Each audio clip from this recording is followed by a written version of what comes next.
Industrial Technologies, ICIT 2023. I'm Ahmed. I am Aisha Nadeem. And we are thrilled to be your host. It's an absolute pleasure to stand here before this remarkable gathering of IT researchers and practitioners.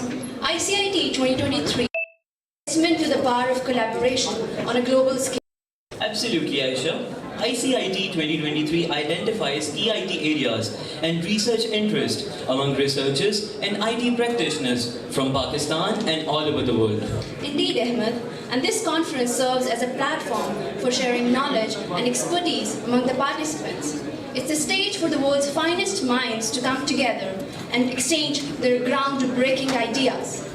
We have honorable guests from all across the world with their vast of IT revolutions on the global industry, and we are fortunate enough to have them here at the ICIT 2023. Now, to commence the plenary session, we have Dr. Mohsin Ali. Dr. Mohsin Ali is an associate professor of computer science at Information Technology University. He is the co-founder of Intelligent Machines Lab at ITU and heads Computer Vision Research Group. He received his doctoral degree from the Department of Computer and Information Science and Engineering, the University of Florida. His current research interest lies in solving theoretical and practical problems entailing computer vision, machine learning, specifically on the problems related to image co-segmentation, remote sensing, medical imaging, and effective computing. Sir, we are grateful to have you among us. And the topic of the discussion will be, is economics from a far domain generalizable? Combining machine learning and satellite imagery to understand economic well-being. Please give a huge round of applause for Dr. Mohsin Ali.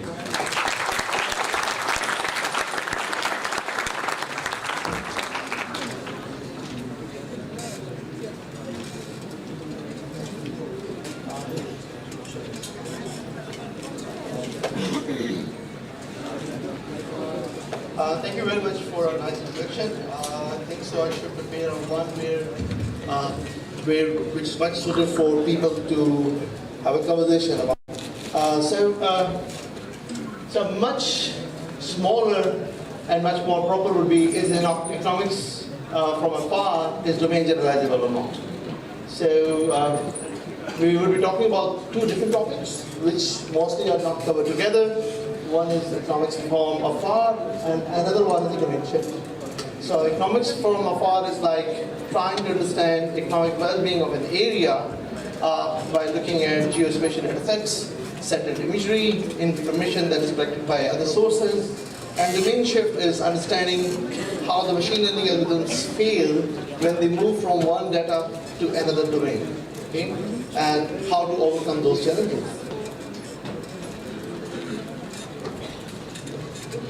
So a bit of introduction. So I did my PhD from University of Florida. As our friend said, I did my PhD from University of Florida. Okay.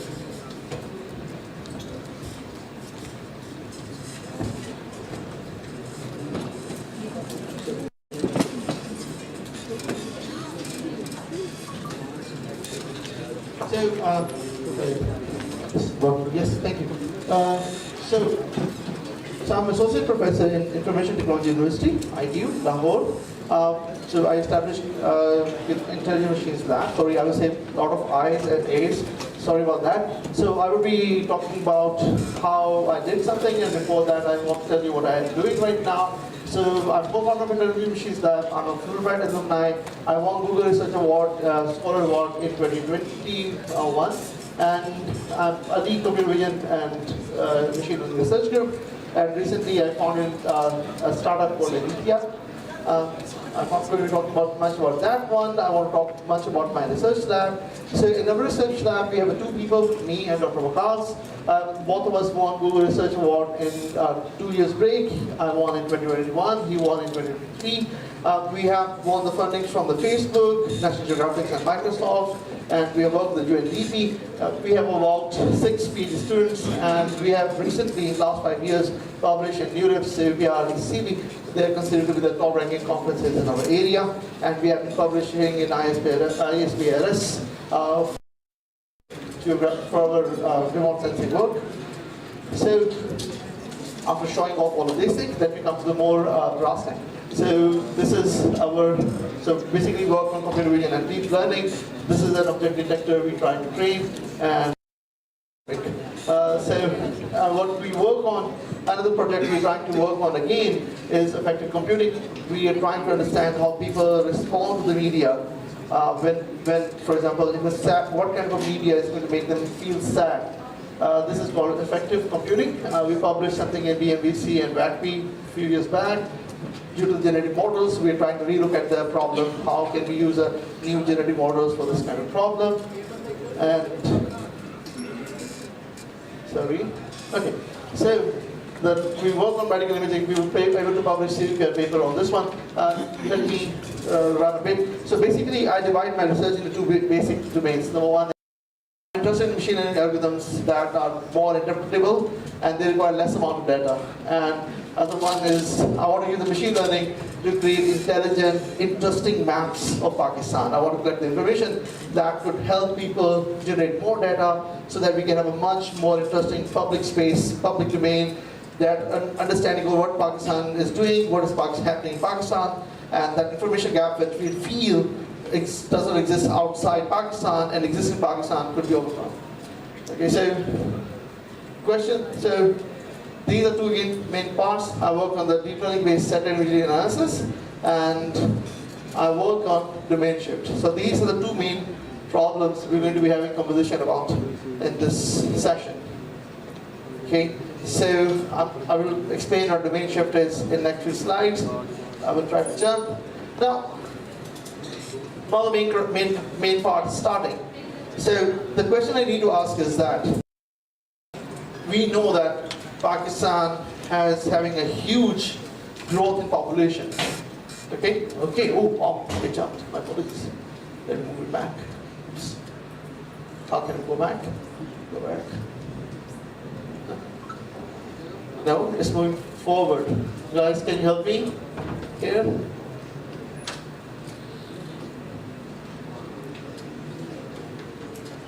Hello? Is something stuck on this one? Okay, so before we go on, so let me ask you a question. So we have a huge population in Pakistan, okay? And we are expecting it to be growing at much more rate. Okay, the question is, how do you plan for these population? How do you find out where should we build schools? How do you find out where should we build railroads? How do you find out where should we build roads and power grids? Okay, and one general thing to do is that, okay, just get the money and build it everywhere. This doesn't work like that. This doesn't work like that. Okay, so because you have money, because first of all the money is not infinite. It is controlled. It's small amount. So you have to be very targeted. Okay, it's like using a data science to know how fine-grained you can do and say, this area actually requires a hospital. This area already has schools, so we don't need more schools about that. This area requires other kinds of information. Okay? So we want to do the fine-grained analysis. We want to tell what kind of area requires what kind of infrastructure. Okay? For that, how do you do this? What you do is that you conduct surveys, okay, or census. Those surveys are pretty expensive. In 2017, 90,000 plus people went to the mountains and different trains in the cities, and they gather the information about everyone.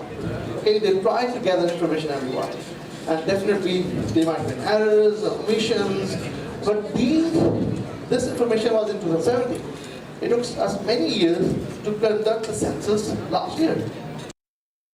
And again, they will use about 100,000 people to do that.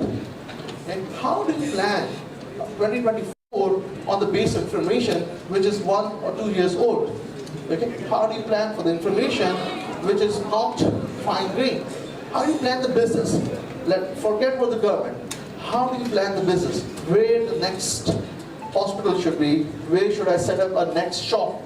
How do you plan all this information? So all of this census data, all of this collection of information is spatially and temporally very sparse. Okay?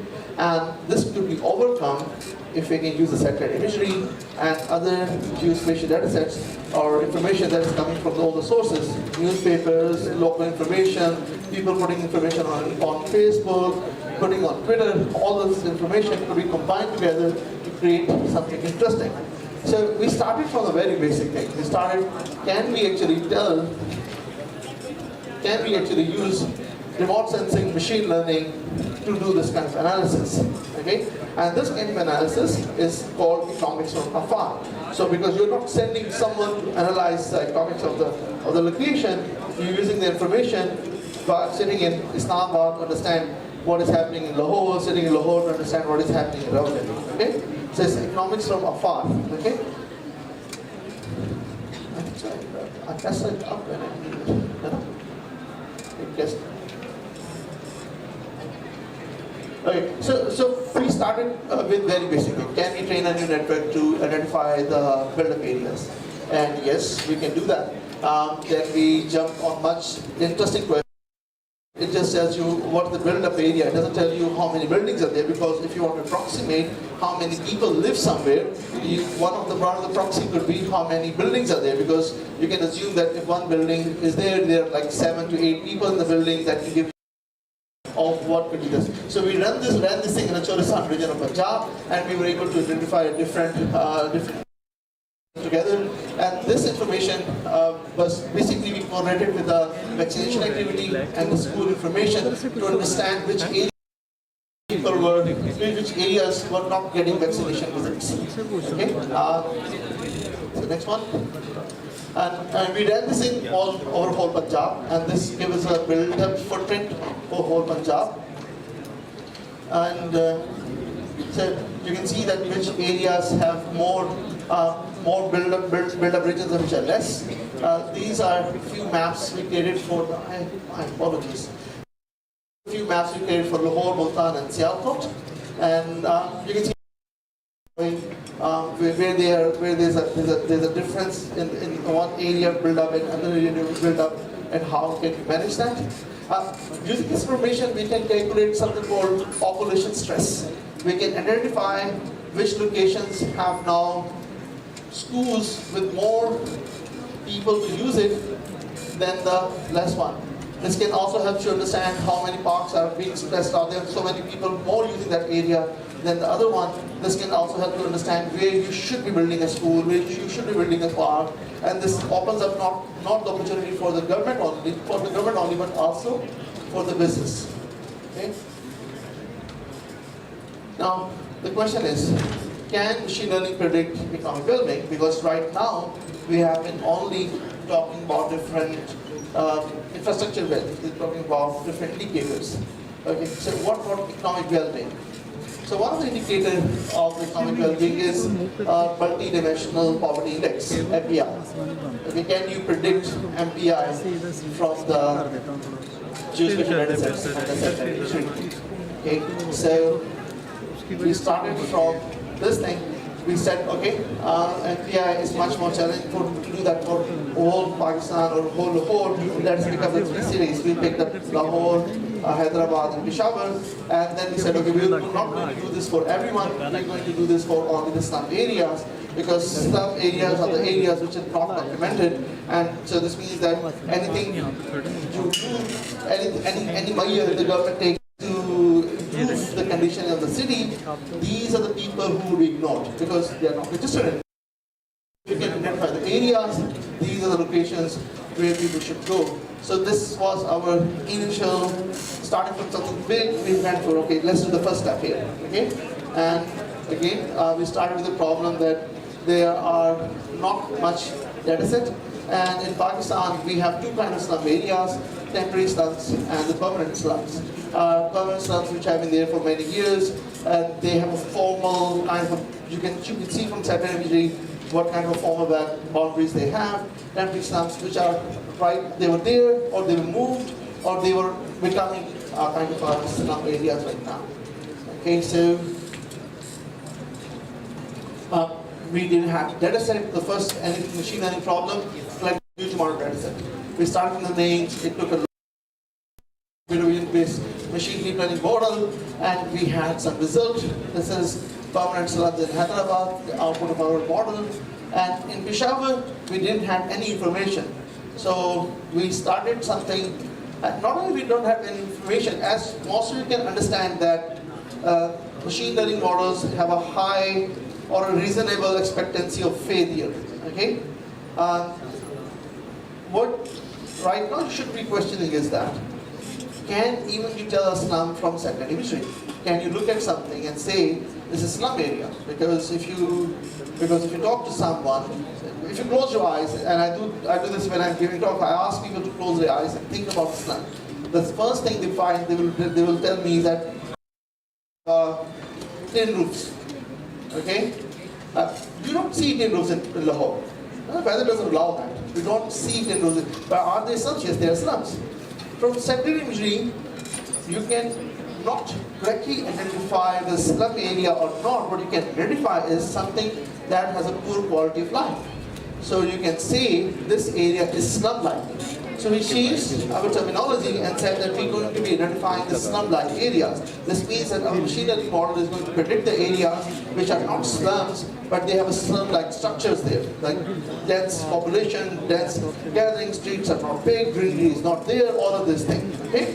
So we have a high false positive rate. To overcome that, we introduced a small questionnaire so the surveys can go and go to the location and conduct the survey. From there, we identified the regions which were more slum-like and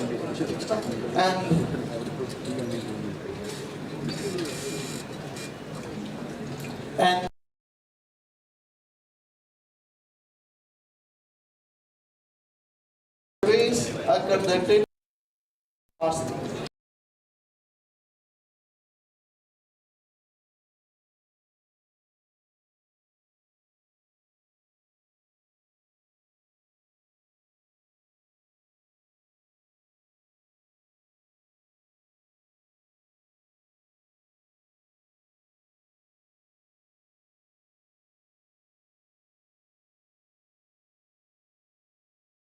Not our primary discussion in this session.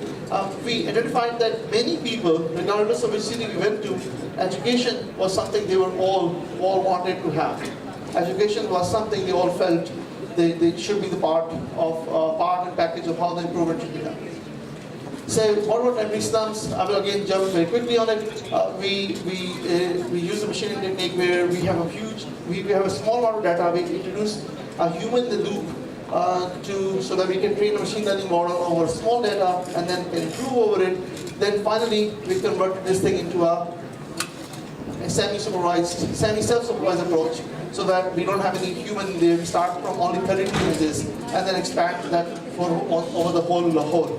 And so we use some kind of this is a different loss, but we can use any similarity loss, which can tell when the two areas are very similar or not, and then say, okay, this might be, if this thing is labeled as A, this might also be A. But just giving a very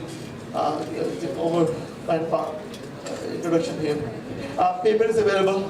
If you are interested, send an email or you can Google it. You can find this paper. The question is now this one. Slum areas or poverty areas or any areas, even when they are very, very similar, they might be very different in different regions.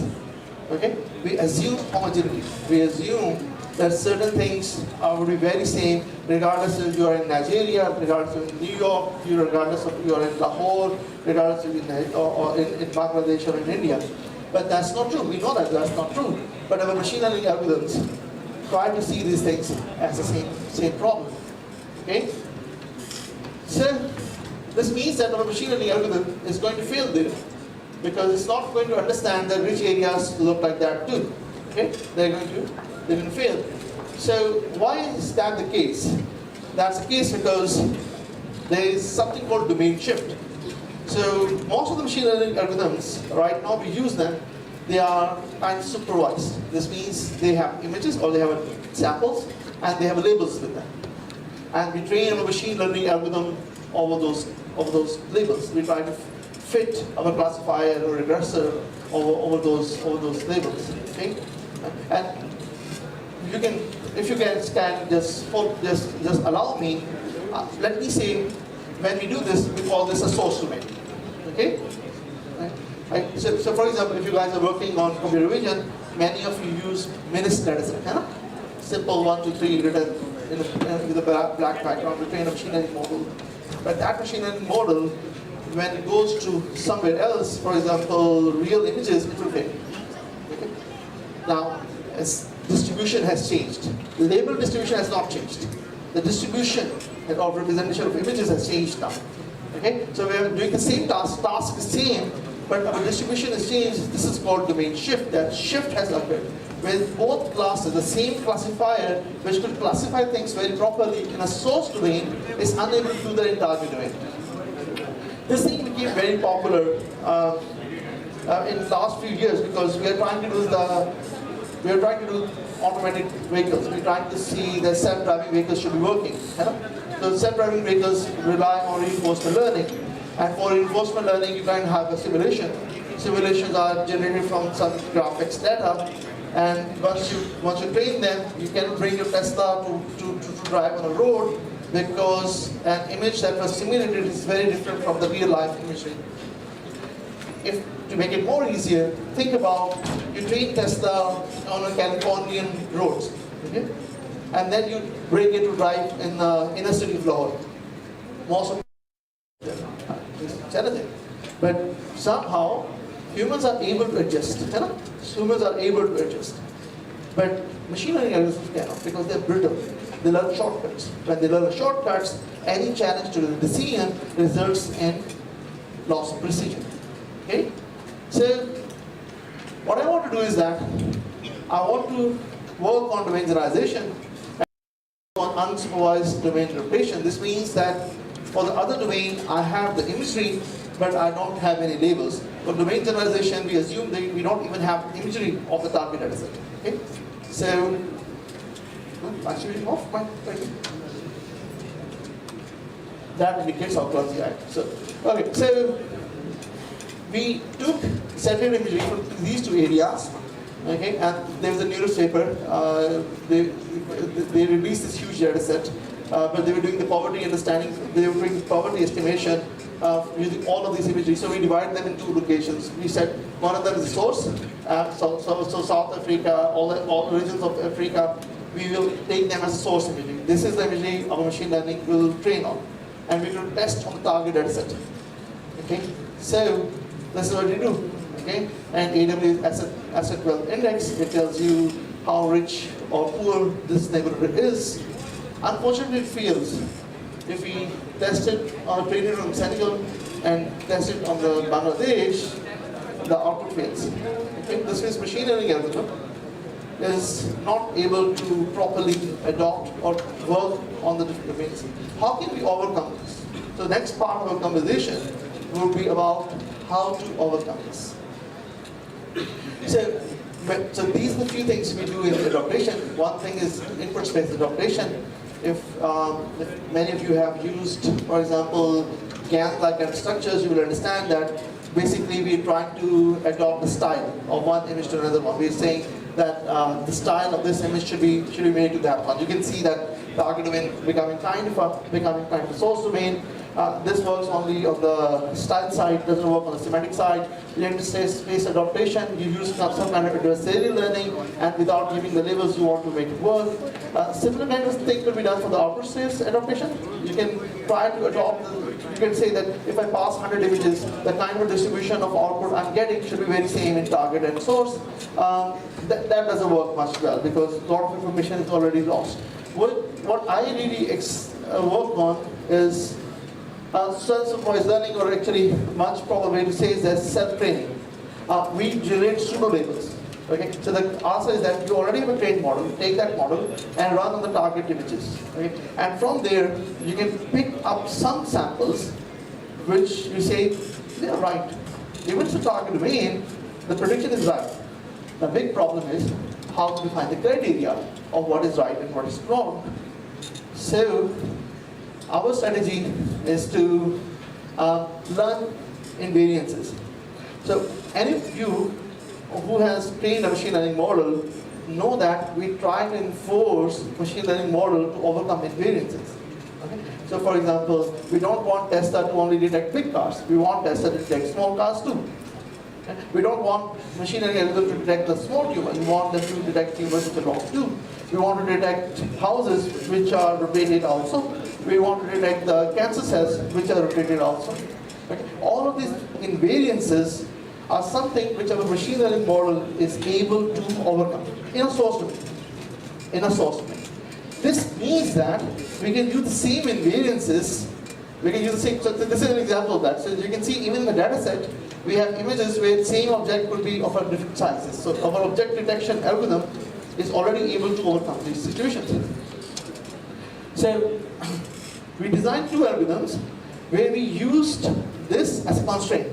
We said, okay, take an image, you can scale it up. Once you scale it, it should have the same kind of labels when it was not scaled.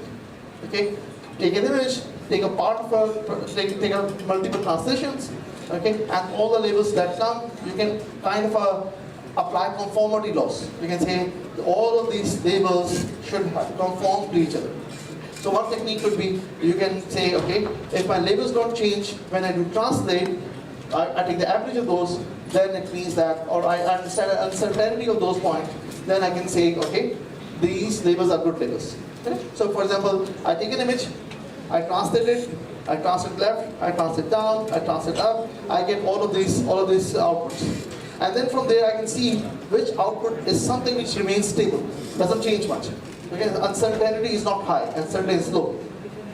Where uncertainty is low, this means that my model could be very correct about that. I can use them as pseudo labels. Okay? Other could be that I can apply the conformity. I scale it up, I scale it down, then I can use the conformity. These all labels should be very same to each other. I can use it as a conformity loss to train our model. We were able to publish one in ICIT on this one, and another was published in WACP. These are two different directions. One of them is using a small portion to scale it up and saying that it should have a similar kind of output. And other one, we are trying to average it out and construct a graph from there. This is just for the brevity. I'm only going to give you results on one. At that time, since the 2-3 years back, it's a long time ago, so our results were state of art at that time. Now things have changed, as you can expect. Things have, after the transformers, things have become a bit wild. But you can see that our results were better than the previous state of art. They were much more near the ground. So once we were doing this thing, and this is geometric kind of uncertainty, we're trying to manipulate images, we realized that similarly could be done with the features themselves. So instead of changing the image, instead of having any transformation over the images, what we did was we applied the MC dropout, and using the dropout, we have multiple predictions now. So since we are applying the MC dropout, we don't have to change the image. We go to the one layer and say, okay, drop some of the neurons, reclassify this thing, drop some neurons, reclassify this thing. Okay. It gives us multiple predictions. Since we are working on this problem, we're working on object detection. We get multiple labels and multiple locations. Again, we can compute uncertainty. Whichever predictions were very uncertain, we say, okay, we're going to use adversarial learning over that, because we don't know what kind of label should be assigned. Wherever we were high certainty, we converted those things into our pseudo labels. This resulted into a NUCES paper about 2 years back, 2021. We were able to publish a NUCES on this one, and not only we improved the domain adaptation results, we were able to make models more calibrated in dimensions. So now the question is, can all of these be applied to the sector industry? Okay. So we start with a very basic problem. The first problem we introduced, that was build-up identification. We understand that, on a source domain, the results were very nice. On a target domain, they are not. So we designed the similar kind of things where we performed input adaptation and feature adaptation and output adaptation, and were able to do the segmentation of the buildings much nicely after that. There are some bells and whistles in there. For example, we forced some kind of a constraint on the features here also. Okay, that's an adversarial animal learning going around there, and so other one we did was counting these houses. Remember, we talked about counting the houses, and we realized that once you're counting the houses in one area, the same algorithm fails in another area. So we applied different kind of conditions. We indicated that if you predict if you take an area, number of houses in that area should be larger than the number of houses in a smaller patch of that same area. We use these constraints to enforce certain kind of regularization on them, and this was recently published. The other problem we started looking into was road segmentation. And in a road segmentation, I didn't want to talk about, so I didn't put one work here, which is detecting, segmenting objects in foggy situation. And why I'm placing this road segmentation paper is on review right now, is to help you guys understand that even when we are talking about deep learning, where we talk about the things that should learn by just giving the data, things don't work that way. You have to design architectures which represent your problem. Right? So if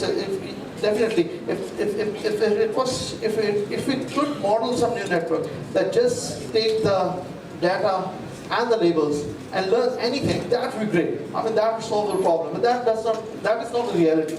All of the machine learning algorithms you look into, they will have a fine tricks, and they will have an input coming from the domain itself. So here, for example, in the case of road segmentation, we were trying to adopt from one area to another area, and we realized that the general purpose domain adaptation algorithms for semantic segmentation doesn't work here, because they don't concentrate on the roads themselves. They get concentrated from the background information. There are so many areas which is not road that will overcome your loss. That will make your loss go in a direction to fix that problem than this one. And other thing we realized that there's a structure in the roads. Roads are connected to each other. They are continuous. There's a kind of a topology that exists in the roads. So we designed our pseudo-label extraction on the basis of continuity and refining the principles of topology. This paper is in review, so I cannot talk much about that, but the results are very interesting. As you can see, they're much more near to the ground truth, okay, than the previous work on the same one. And this also indicates, for example, you can see the probability map. So in a source model, you have a high probability map. There, in a target domain, before the adaptation, the probability map is just like wavy. It's not clear. But after the adaptation, it has become much more stronger, much more clear. That indicates that adaptation algorithm is working, at least for this image. Okay, now the question is this one. Okay, economics so far we're still working on it. The question you should be asking is that when you started with the terminology, is economics of our domain generalizable?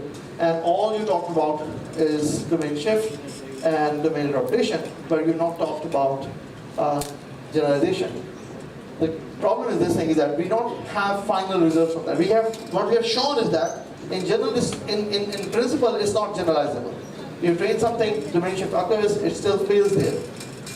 What we have found in our research experiments, we have found is that adding the information, like number of schools in the area, makes your results much more generalizable. So if a same machine learning algorithm, I input information about the number of schools there, I input about the road quality there, I input number of buildings there, I input number of, so all of these things which we did previously, for which we designed the domain adaptation algorithms, if we can take all of this information and place it here, our economics of R will become generalizable, or somewhat generalizable. Okay? We are still exploring this problem. I think it's a very interesting problem to work on, because it not only extends the machine learning area, it also extends something which could be used in our, like might be our policymakers, might be our businessmen and women. Okay, and low-rate teaching fruits are gone. Main things many people have done, small stuff already, they are all done. But there are many, much interesting stuff there. There's a huge bias, there's a data limitation, so you can work on fine short, you can you can work on fine grain, you can work on zero shot kind of a things, you can work on domain rotation studies, other strategies. These are the people who are still involved in my research. Okay. One other thing I want to highlight is a lot of work which we have done is being done because we have wonderful graduate and undergraduate students. We have people who work like crazy, and they actually keep you on your foot, on your toes actually. So they do interesting work, they bring you interesting work, and they, oops, my apologies. I think if it's possible we can stop it there, please. So this is my, again, end of the session. I hope I was in the time, I hope. And this is our QR. If you guys are interested in working with us, send us an email, visit our website, come visit us in ITU, Lahore, and thank you very much.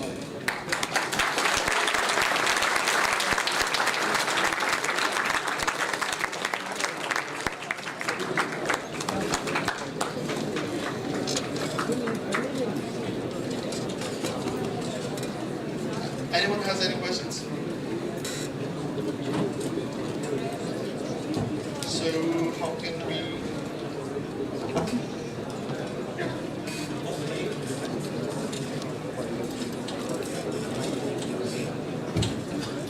Am I hearable? Yes, you are here.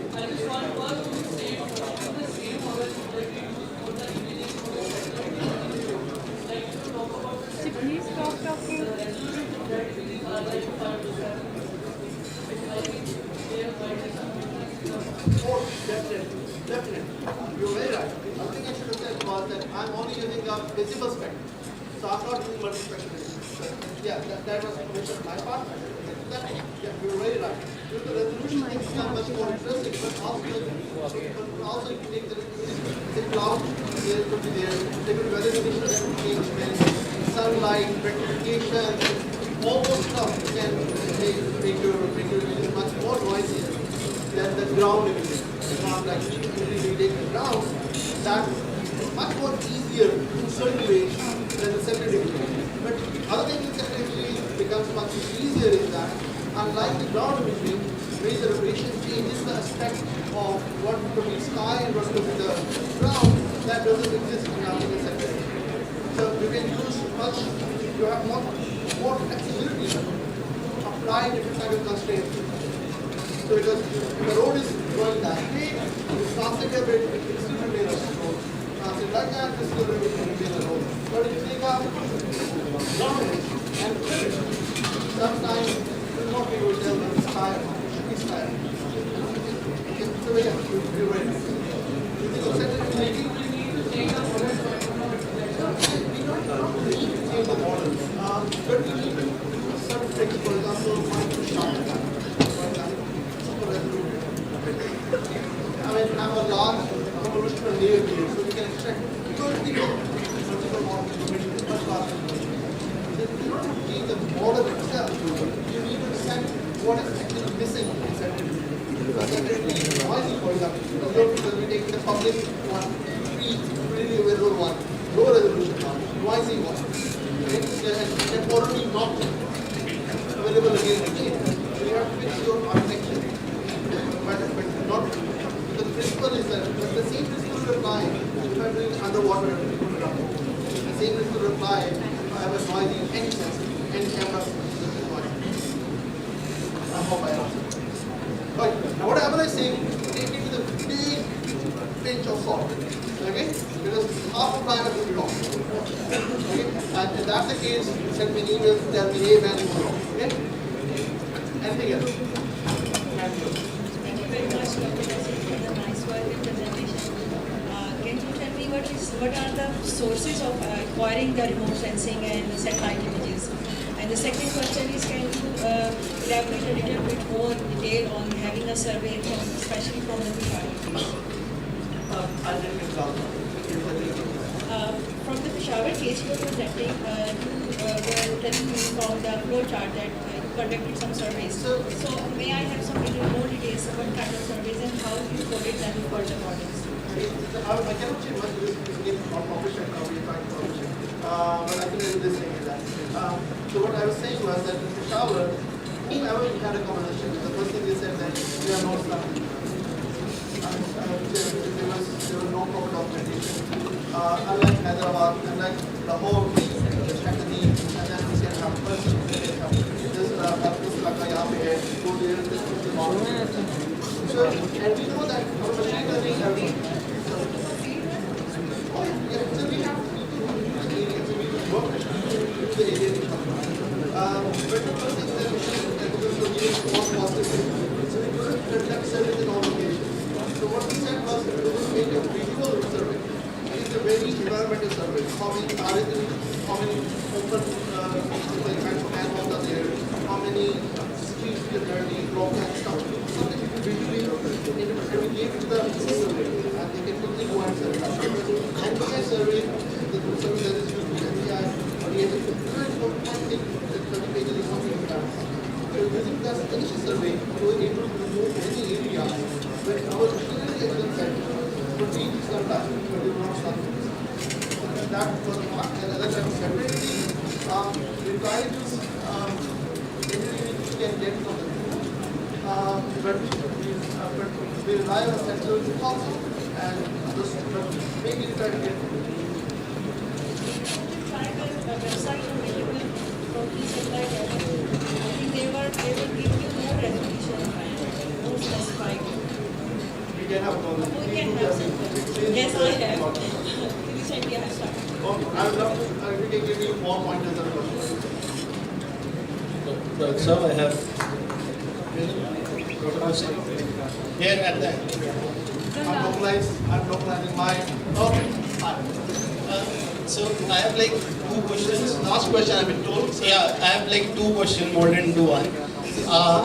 Yeah. One is, do you see like a large model for domain adaptation anytime soon? And the second one is how you settle the trade-off between like economic impact and this segmentation. And the third one is, are you happy with the Google's open building dataset? Google's what dataset? Open building dataset Google just released. They released segmented. Yeah, but that segmentation is dependent. What I have read is that the segmentation is actually dependent upon the machine learning algorithm running on the so it could be noisy. What I remember is that it could be noisy. It could be it is much accurate than, it does solve the problem of not having the data, but it is still noisy. So this is very interesting, is that again, we need to understand what kind of a resource deficiency we live in. We have a huge computational resource deficiency, but this kind of data set opens up to work on noisy images, how to handle the noisy labels. So yes, this does open up, but right now I'm not working on the noisy labeling. But yes, if someone is interested, I would love to explore how to handle the data sets which have a huge noise in them, like a high amount of false labeling in there, how to handle those things. So again, these are very interesting problems to work on. The first question you were saying was what? Yeah. Do you see a large model like segment anything model type model? Oh, for the domain transformers, adaptation? I'm going to repeat this again and again. Much of the results I showed, I think so. We would be having a huge challenge because all of these transformers and large foundation models coming into the play. And this is something I want my students to explore more, how to use these large data models, especially the transformer-based models, how to use them in the problems where we don't have a much more computational facilities in them. The middle one I didn't get the question. Yeah, and when are we going to work on arguing again? Sorry? When we are going to work on arguing again? Yeah. Let's have a coffee together. Thank you very much, guys.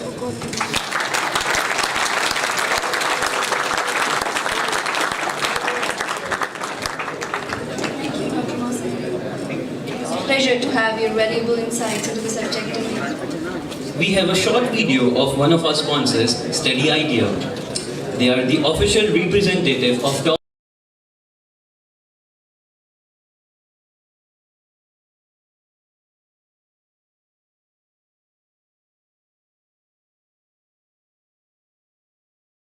from the wall, away from family and friends. Where will she live? Will she ever be able to communicate with the others? She wonders.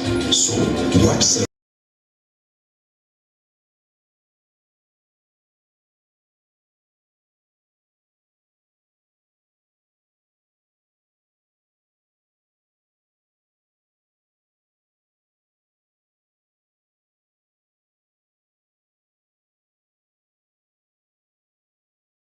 world is just a steady idea away. Steady Idea is a UK-based consultancy firm that assists Pakistani students in studying abroad in their dream countries. Currently, we have UK, USA, Australia, Canada, Germany, and Dubai on our panel. We are providing Pakistan's biggest study abroad consultancy offer. The 3Fs. And this offer consists free consultancy, free IELTS and PTE preparation, and free IELTS and PTE tests without any fee. Study Idea has some remarkable performance showcase that consists 6 offices worldwide, 7 panel countries, more than 1,000 processed visas, 100 members of team, 20 operation directors, and 99% client satisfaction. Steady Idea. Stop thinking and start your journey.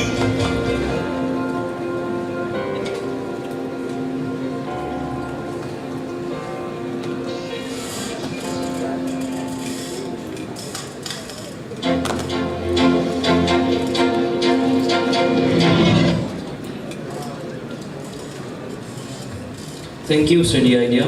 Now, the next speaker of our session is Dr. J.R. Principe from the University of Philippines, Diliman.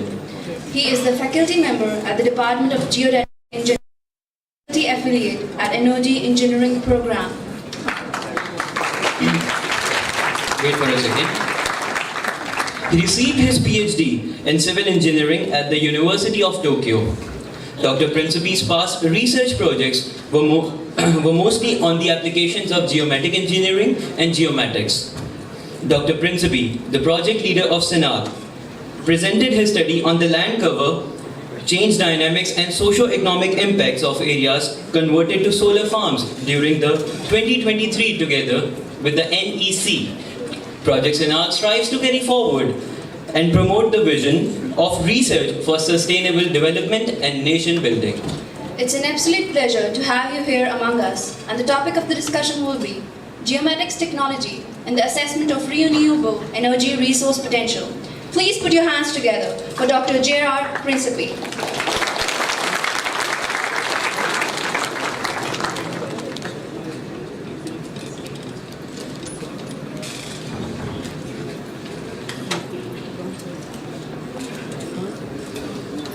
Like this, and it's working.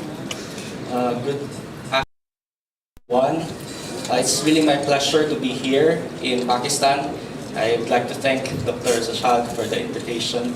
And it's my first time in Pakistan. I was really amazed on how hospitable and accommodating the Pakistanis are. So thank you. The first presenter somehow gave an overview of what I will be presenting. Somehow the area of geomatics, because he also used satellite images. And the questions from some of the students are also about satellite images. I'm so delighted that it has opened a wonderful introduction to what my presentation will be about. So this would be, and let's start with the presentation. But before that, I would like to introduce myself to you. My background is not in IT, but most of my researches, I use the products, the tools from information technology from you guys, the experts of IT. My background is on geodetic engineering. I don't know if anyone knows geodetic engineering. Perhaps the word geo is familiar to you. It's about Earth. And detic is from the word desa, which means to measure. So we do measurements of the Earth. So we measure on land. So we need to measure the meets and bounds of the property for land titling purposes and cadastral mapping. We also measure the Earth from water because we need to measure the bathymetry of the water. We also measure the Earth from the air. We use UAVs or even, let's say, the twin engine aircraft mounted on cameras that can take pictures of the ground and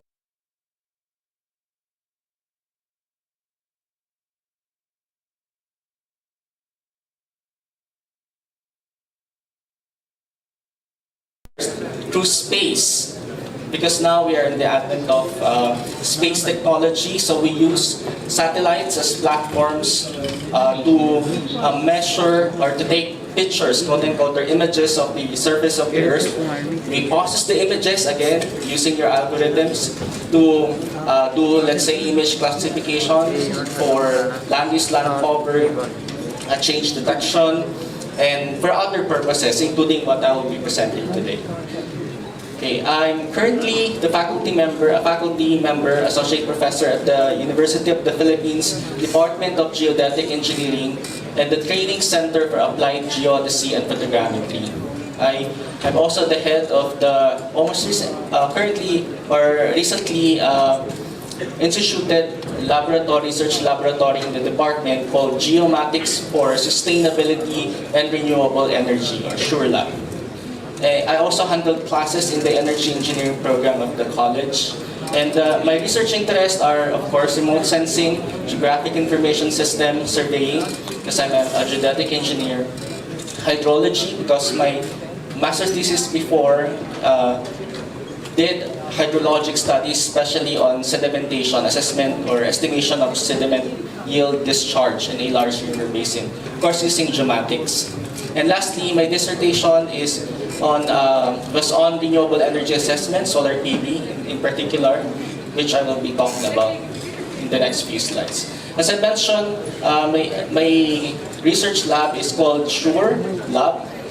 So it's Geomatics for Sustainability and Renewable Energy. It's a very new lab in the department, but we cater different topics on sustainability and the use of geomatics on renewable energy studies. So not only on solar, but we also have research topics on, let's say, wind energy potential assessment, hydro potential assessment, and some other sources of renewable energy. This is the project I'm currently leading. We call it SINAG. SINAG is a Tagalog or Filipino word for the sunlight. Okay? And it's an acronym for Solar PV Resource and Installation Assessment using Geospatial Technologies. It's about to end. It's a 2-year project with collaboration from our China counterparts. It's a part of a DOST and MOST engagement. About my university, I don't know if you happen to know my university. The University of the Philippines is a system. Okay? It's composed of many we call branches or campus. These are the locations. Those dot points there are the locations of the campuses of the University of the Philippines throughout the archipelago. And I'm affiliated with the University of the Philippines Diliman campus, which is located in the Metro Manila area, specifically in the Quezon City. The student population, I cannot find the updated version, but more or less it's the same for this year, but this is 10 years ago. We have 44,000 undergraduate students and postgraduate students about 15,000. That's for the whole UP system. My campus is the University of the Philippines Diliman, and you can see here it's a famous statue of the campus. It's actually a naked man, and it's stretching his hands like that, and and gazing upwards, and symbolizing that he is giving his all for the country. And for the Diliman campus, we have the following statistics. So this is much updated, or let's say updated. We have a total number of students, about 27,000 students, 17,000 undergraduate, 8,000 graduate, and we also have program on Juris Doctor, about 1,000. Yeah, my college, the College of Engineering, is included in the Science and Technology cluster of the degree granting units of UP Diliman. My department is the Department of Geodetic Engineering. It was established in 1937, and we are offering Bachelor of Science in Geodetic Engineering, a 4-year course program, Master of Science in Geomatics Engineering, training courses through the Training and Research arm of the department. In our master's program, we have 3 tracks: the remote sensing and photogrammetry, geoinformatics, and applied geodesy. And currently, we have this statistics on our full-time faculty members and students.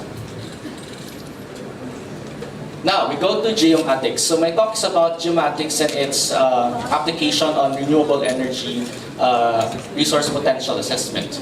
So what is geomatics? I don't know if you have already encountered the word geomatics, but I believe you have already used products out of geomatics and even software that is mainly utilized in this research field. Right? Geomatics is a systemic, multidisciplinary, integrated approach to selecting instruments and appropriate techniques for collecting, storing, integrating, modeling, analyzing, there's many ing, retrieving at will, transforming, displaying, and distributing. This is the keyword in geomatics, spatially georeferenced data from different sources with well-defined accuracy characteristics and continuity in a digital format. Okay, so these are the keywords that you can associate with the formal definition of geomatics.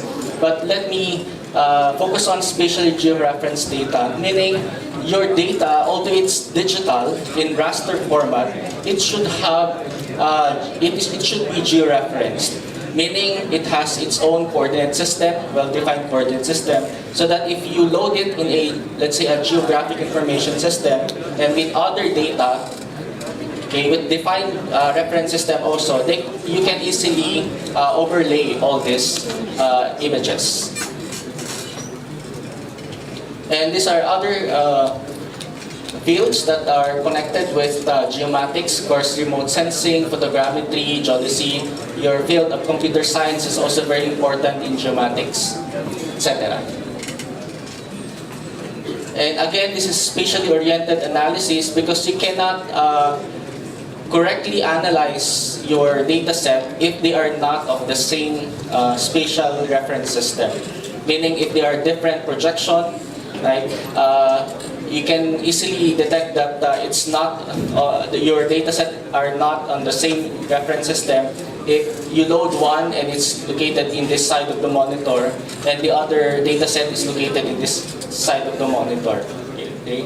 And you are sure that the coverage of these 2 images are actually of the same coverage. So you need to check if they are of the same reference system.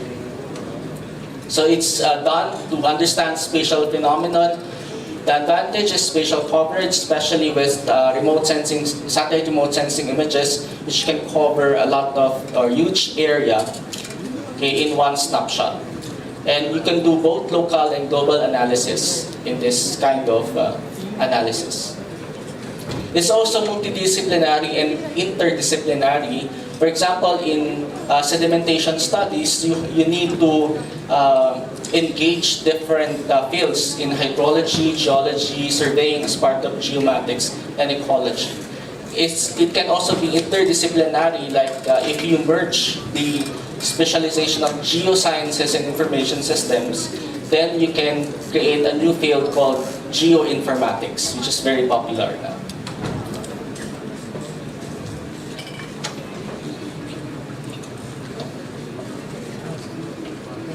Not working? Okay. Now we go to the main part of the talk. It's solar PV resource assessment using geomatics. So why this study? We all know that energy is an indisputable necessity for a modern society. So if the population is growing and if you want to have a more comfortable life, if the industries are really booming, of course you need energy to power up your economy. So we need a lot of energy. We need a lot of supply for energy because of the growing demand for it. And currently, most countries in the world are using fossil fuels, which is not sustainable. So we need to choose other options for our fuels, okay, or to power our society or our industry. And that is, one option is solar. If you go,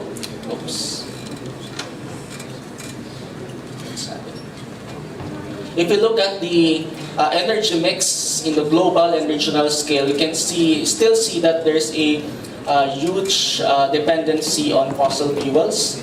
But we need to again go to or choose other options, because since the fossil fuels are non-renewable, there will come a time that it will be depleted unless we discover new reserves for these fossil fuels. So an alternative is renewable energy sources, and one of the most popular would be solar.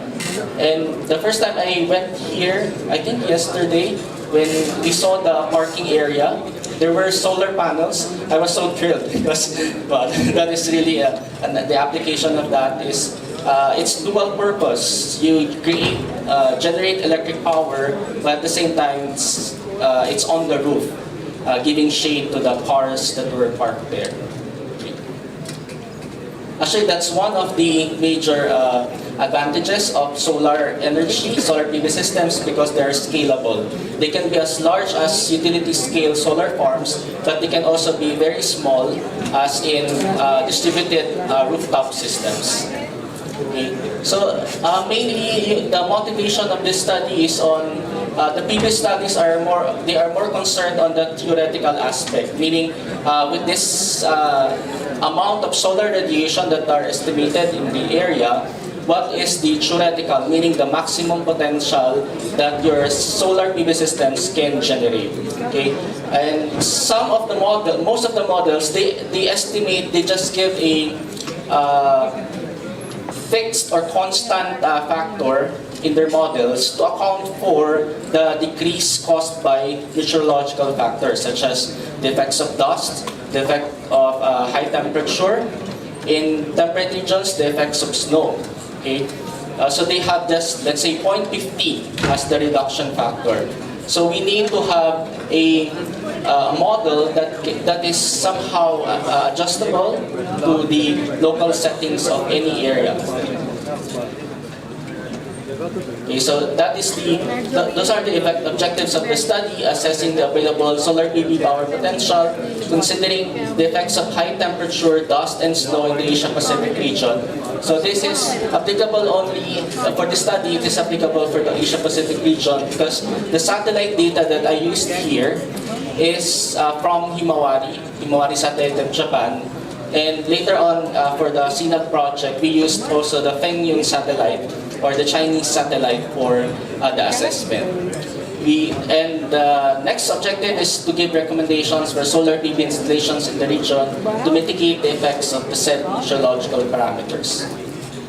So basically, if you would like to install solar PV systems, either on a large utility-scale solar farm or in your own houses, like let's say in solar rooftop installations, you need to consider at least 3 factors: the meteorological or the weather-related data or factors, the geomorphological or related more on the tilt, okay, of your systems, and lastly, very important, is the socio-economic factors.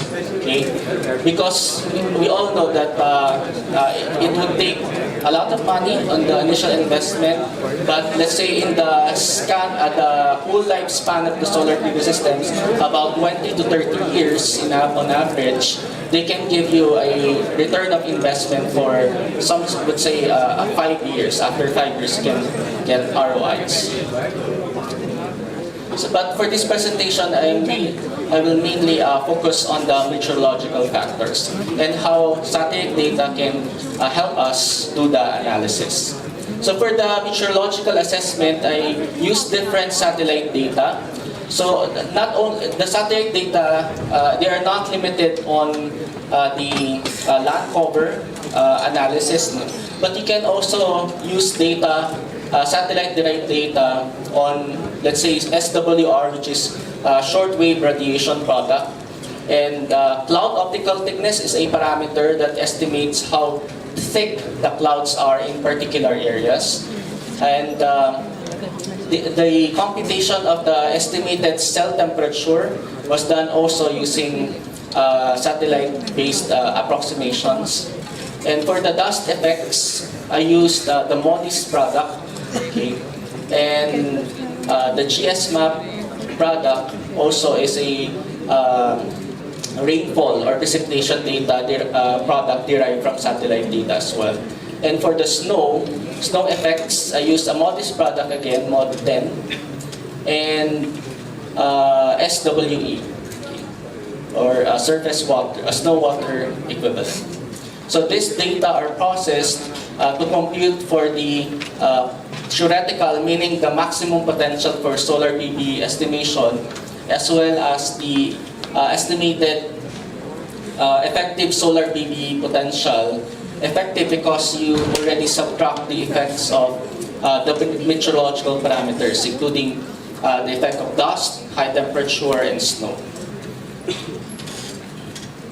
Yeah, these are just the equations, the working equations that I used for the adjustment of the radiation product, solar radiation product from Himawari satellite, using cloud optical thickness. Because we know that if there are clouds on a particular area, some of the incoming radiation cannot penetrate through clouds and be transmitted on the ground and used by the solar systems. But some of it will most likely be reflected back to space. So we would like to account for that reflected fraction of the incoming radiation that is reflected back to space. And this is a very simple equation to estimate the power potential from solar PV systems using satellite data. So of course you need cell installation area, which is in this study it's approximated about 70% of the cell or the pixel area. Because based on different literatures, that would be the average value for the pixel area. And then, of course, you need to take into account the solar cell efficiency. It's dependent on your system. There are, it depends if it is, let's say, monosilicon, polysilicon, and other types of solar cells. So you have different values for eta, or solar cell efficiency. And lastly, R prime is the adjusted shortwave radiation from AHI, or Advanced Himawari Imager. The spatial resolution for this study is 5 kilometers. So you would say, wow, that's very coarse, right? Because it means that for a 5 kilometer by 5 kilometer pixel, you only have one data. Okay? So it is really applicable for very large areas. That's why my study area is the whole Asia-Pacific region. So the Asia-Pacific region is covered by both the Himawari satellite of Japan and the Fengyun satellite of China. And fortunately, the Philippines is covered by those satellites. And these are the working equations. If you're really interested on these equations, please let me know. I can also share to you our published papers regarding this. So this is how we compute for the estimated effects of temperature. We know that if you have very high temperature, the solar cell will have lesser efficiency, right? There's some threshold. And then if you reach that, then the efficiency would go down. With the decrease in solar cell efficiency, you have decreased production of power. The study area is the full Asia Pacific region, and we cannot afford to go to each country and do observations on the actual temperature of the solar PV systems, right? So we need to devise a way from different literatures that how to estimate the operating cell temperature. And it can be estimated using this empirical equation, and it's based on, or as a function of the wind speed, the solar radiation, and the air temperature. Of course, we know that if you have a very high air temperature, it would have an effect on higher temperature, operating temperature. And then, this is the working equation that we used for the estimation of dust effects. So in this equation, simply put, we use aerosol data estimated using satellites. So the two data, satellite data, are the AOD and later on it was not mentioned here, but the Armstrong coefficient. So the aerosol optical depth, or AOD, can give you an idea how much dust layer is falling on the solar panel. So the higher the AOD, the thicker the dust that are deposited on the solar panels. And the Armstrong coefficient is a parameter which tells you how fine or how coarse these dust particles are. So the higher the Armstrong coefficient, the finer the dust particles. Okay, the lower the Armstrong coefficient, the coarser the dust particles. And we also use precipitation data because we need to account for some natural way of cleansing or cleaning the panels, right? So most of the systems, solar PV systems, are doing this. They use the rain, natural rain, to really wipe the solar panels off the dust particles, right? So, of course, if you have high amount of precipitation, it can totally wipe out the dust. But if it's very low precipitation, actually it can do more damage because it can accumulate the dust particles. So you have those equations to account for that. This is another model to account for the dust particles. We mainly use this R component of the air RGB. So this air RGB model used AOD, again the aerosol optical depth and the Armstrong coefficient. This particular component is very important, the R component, because that's a scenario wherein you have very high dust deposition, meaning high AOD, and relatively low Armstrong coefficient. High Armstrong coefficient rather. Because if you have high Armstrong coefficient, you have finer particles. And that is very important. No? If you have very high dust deposition of small particles or finer particles, that would do more damage to your system. And lastly, for snow. Of course, in the Philippines, you don't have snow because like Malaysia and Thailand are on the tropics. So we don't have snow. But since this is Asia Pacific, there are areas in the region that are that experience snow. Right? So we need to also account for the effects of snow. And this is the model that I used. Of course, these are, especially the second one is for the empirical equation. It just says that there is some amount of or thickness of snow wherein if you reach that thickness, no amount of solar radiation can already penetrate the system, the solar PV system. Okay, and SNDI is a snow depth in centimeter derived from another satellite product, the AMSAR product. Okay, so it's another product from satellites. And so you have the effects of dust, effects of snow, effects of temperature. You combine all these effects using those models that I mentioned before. And then you can create this final equation for the effective solar PV power potential, wherein you have in the brackets here the effects of the three meteorological parameters. And we do such assessment on the whole Asia-Pacific region, but I only look at or validated the result on the existing solar panels whose data are being uploaded freely online. So at that time, these two have their data on their actual solar PV installations uploaded in this platform they call PV output. So they have, I think, 5 minutes real time. They upload their actual power generation every 5 minutes. Not only power generation in kilowatt hour, but also their temperature, operating temperature, and other data. And then also hourly estimates. I did also hourly estimates because for the Himawari product, you can have data every 10 minutes. Okay, so every 10 minutes you can aggregate that, and then you can compute for, let's say, every hour or hourly estimates. So for that, I did this study while I'm still in Japan. So my sensei asked me to do the, assessments on this particular areas in Japan, in Nagano, Tochigi, and Akita.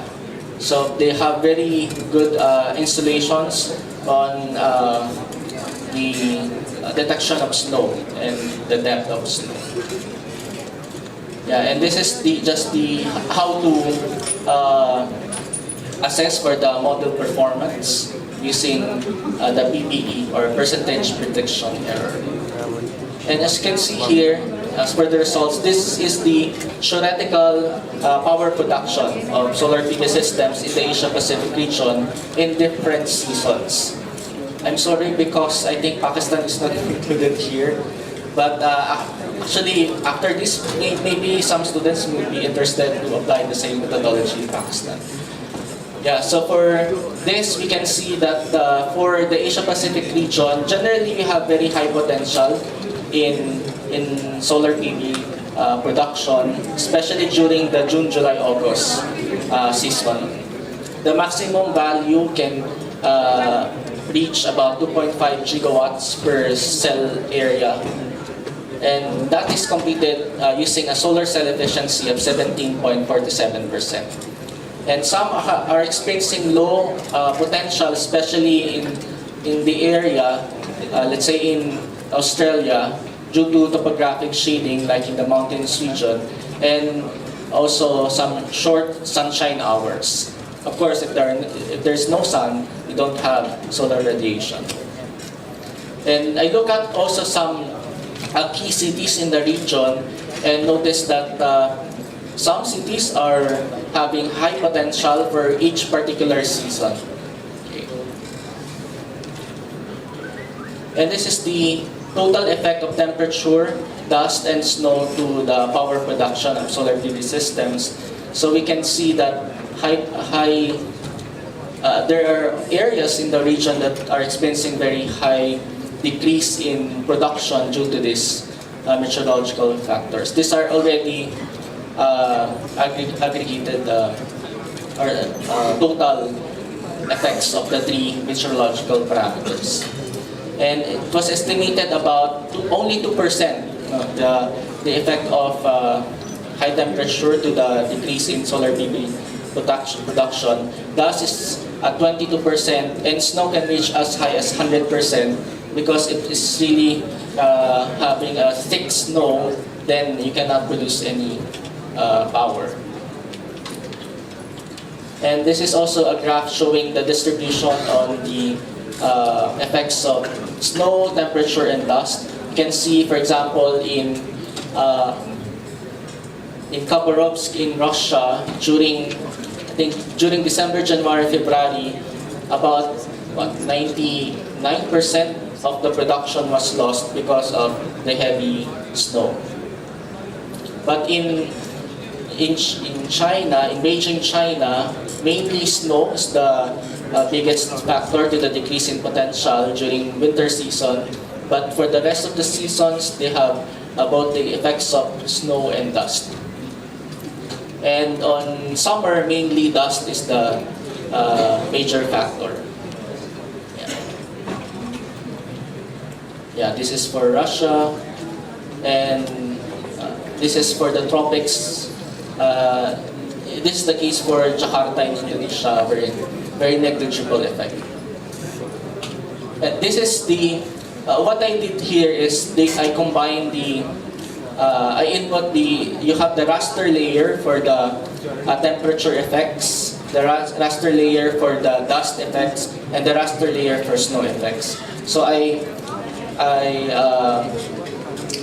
display them as a composite image, meaning the temperature raster I input in the red gun of the monitor, the dust raster I input that in the green gun of the monitor, and lastly for the blue gun I input the snow raster data. So what you can see here are the distribution of the effects of these three meteorological parameters for the different months of the year.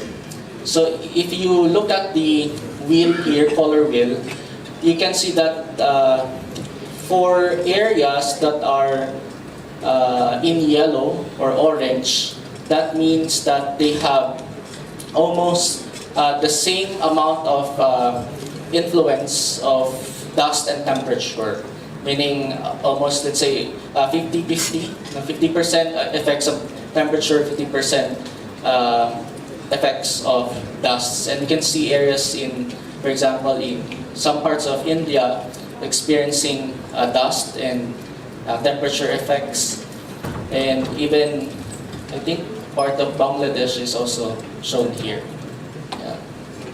And we can see also the bluish areas, they are mostly affected by snow. So you can see the higher latitudes are mainly affected by snow during the winter season in the northern hemisphere, because during the same months, that's summer season in the southern hemisphere. That's why in December, January, February, okay, in Australia, you have the effects of temperature, so it becomes reddish.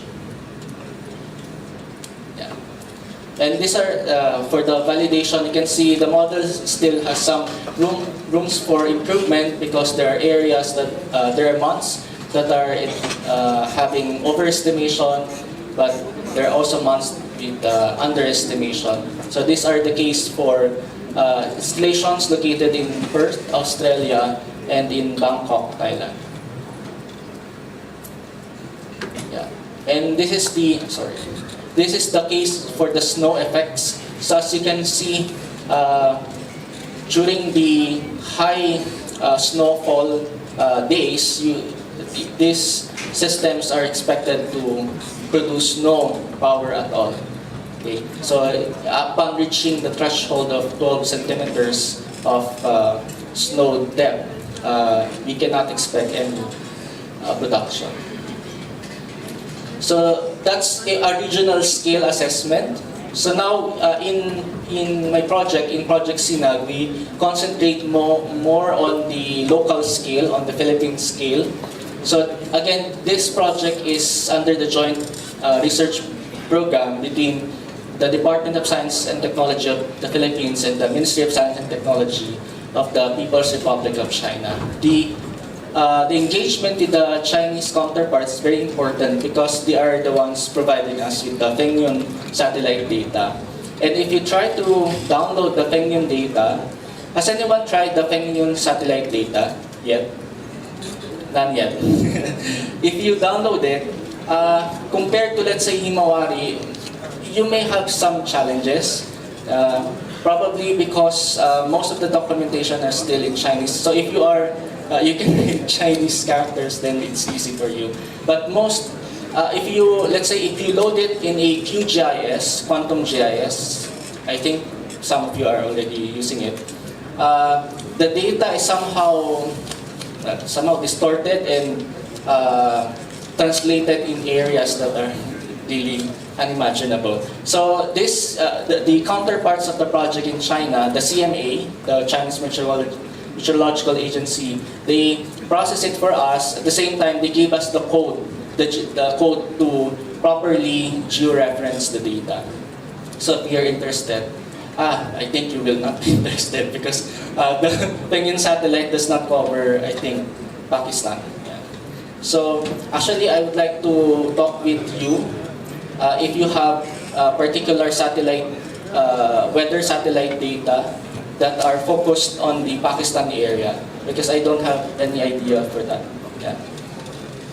But if you do, there's also the MODIS data wherein you can get shortwave solar radiation product, and you know MODIS data is a polar orbiting satellite. MODIS is a polar orbiting satellite. It means that it can cover the whole world. So I'm sure there is data for Pakistan in the MODIS. So this is the whole flowchart for the methodology of this component. The solar path component of the project deals with the potential assessment for solar. So we do this part of the meteorological aspect of estimation for the PV production. And these are some of the maps that we have produced so far. So it's not really high-res here, but if you are interested, we can give you the high-resolution version for this. So you can see here we have estimated area, the potential using shortwave radiation product, and then the corresponding output power in kilowatt-hour per kilowatt peak, and the hotspots for the high potential. As you can see, as an archipelago, the Philippines have high potential for solar PV power, but there are areas that are having some cold spots, meaning it's not really suggested to have installations in those areas because they do not have that very high potential. But the right side map here, you can see those with the sun icons. Those are the existing solar PV installations, which are mostly solar farms in the Philippines. And you can see that it was justified, especially in the central Luzon area. Okay, we can see that those areas are properly sited for solar farms because they fall on the hotspots for solar production. Yeah, and this is the estimated cell temperature using satellite data, as well as the dust characterization of dust particles in terms of size and amount. So you can see there are some areas, especially in northern Luzon area, which are estimated to experience a lot of effects of dust. And this is in terms of the optical thickness, meaning in terms of the amount of dust. These are some of the snippets of the map where you can see high potential in some areas in the Philippines. Okay. And those areas are also having actual installations of solar farms. Yeah. And then, if you recall, in the previous slides, I have showed you a map with a color wheel. So that is possible because you have 3 bands or 3 images you can display as a composite in your monitor, okay, RGB. But in this case, you don't have snow, so we cannot use the RGB composite display. So we devised a scheme such that with only 2 bands, we can show areas that are highly affected by temperature, those areas that are reddish pixels, and grayish areas are those which are highly affected by dust.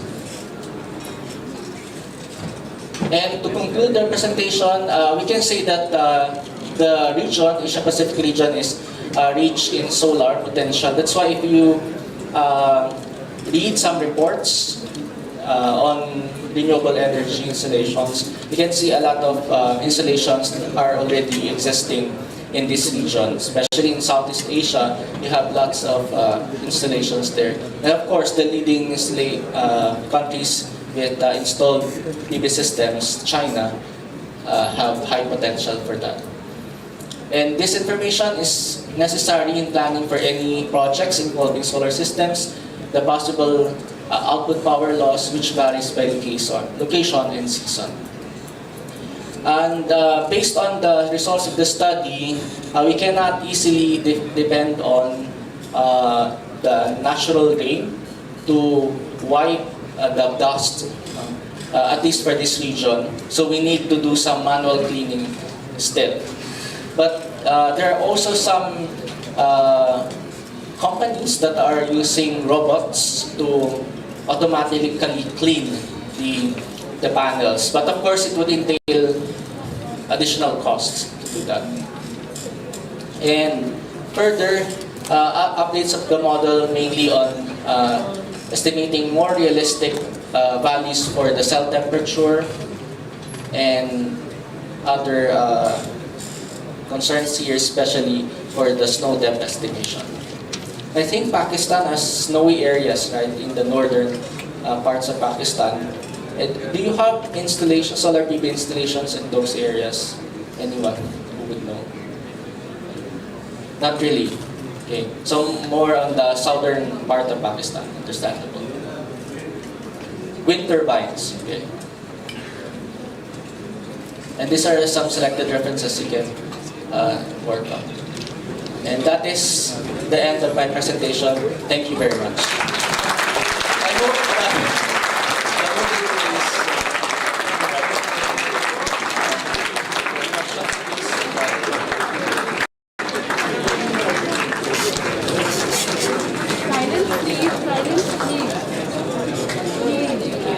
Okay, so no more time for questions, but if you have questions, please don't be shy to approach me during the break. Thank you very much for your time.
Everyone is requested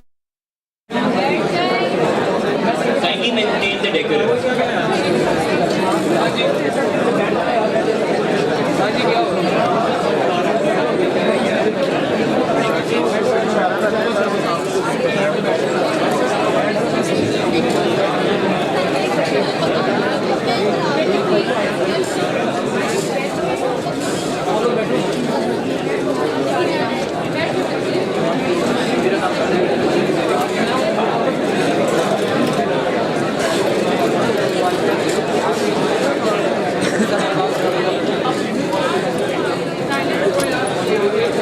I repeat, everybody is requested to settle down.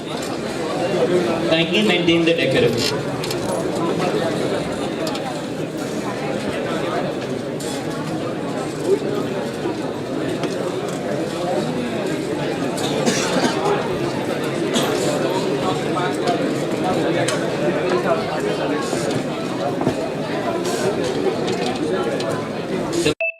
The is advised to take strict action.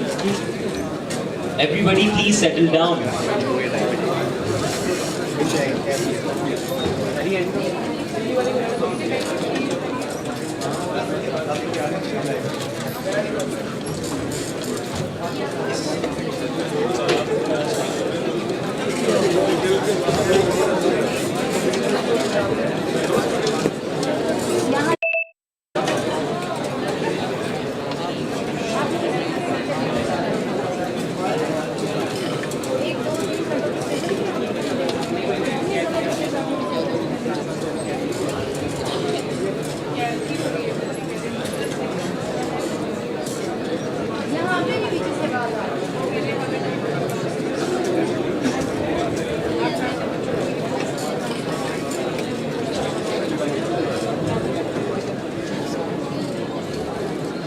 Yes, so thank you very much. If you could please just settle down for a minute. So I am sorry that I am in between your lunch and you actually. So yes, please just be attentive for the next few minutes, and I hope that you will get your lunch on time. So, and probably there is a old saying that active brains are in empty stomachs, and Professor Shazastar wants to test your efficiency and resilience, that how active you remain for next 30-40 minutes, and let's prove and validate that hypothesis. So, okay, so just a quick introduction. I am an academic at University of Leicester, and these days I am actively investigating digital twins. So more interestingly, physics-informed neural networks as a means to inform distributed digital twins. During the process, I would be explaining some of the applications that we have active projects from different funding agencies. I would try to give a lot of examples, and I would try to finish within next 40 minutes that have been allocated to me. So, but there is another bad news. So there is another speaker after me as well. And let's hope that we could collectively survive for next an hour or so. And I know that Dr. Tanur Khan, who is after me, is a very energetic. And okay, so during the course of next 40 minutes, I would be explaining why we need digital twins. Number one thing, what are digital twins? How digital twins inspire or get inspiration from systems and machine learning, and why existing machine learning algorithms are not suitable tools to basically support next generation digital twins, and why modern applications actually require some new type of algorithmic aspects, and basically what type of applications or projects you could build upon. So I would be giving examples of 3 or 4 funded projects that I have. So, and if you are interested in any of those aspects, I'm always looking for postdoctoral fellows and PhD students, so you could talk to me afterwards. So that's kind of hidden agenda that I would be pursuing throughout my talk. By the way, last year I presented some of the aspects. I will quickly pass through for the next 15 minutes because I want to set up a kind of foundation for my talk before I go into more details actually. So probably one of the talk, the first speaker talked about a lot of satellite imagery and collect all the data. The fact is that all the data comes to some extent in the large repositories, and sometimes we load that up. Just a follow-up of Dr. Moser, he gave a very interesting talk.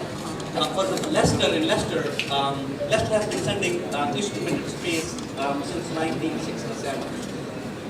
So every year we collect hundreds of petabytes of data, and probably you could remember the companies collect satellite data for Maxar, Planet Lab, and similar kind of geospatial insights. These are based in Leicester actually. So in Leicester we have 100+ companies that are based in Leicester, and they're doing with the satellite images. So and National Space Center in UK is based in Leicester actually.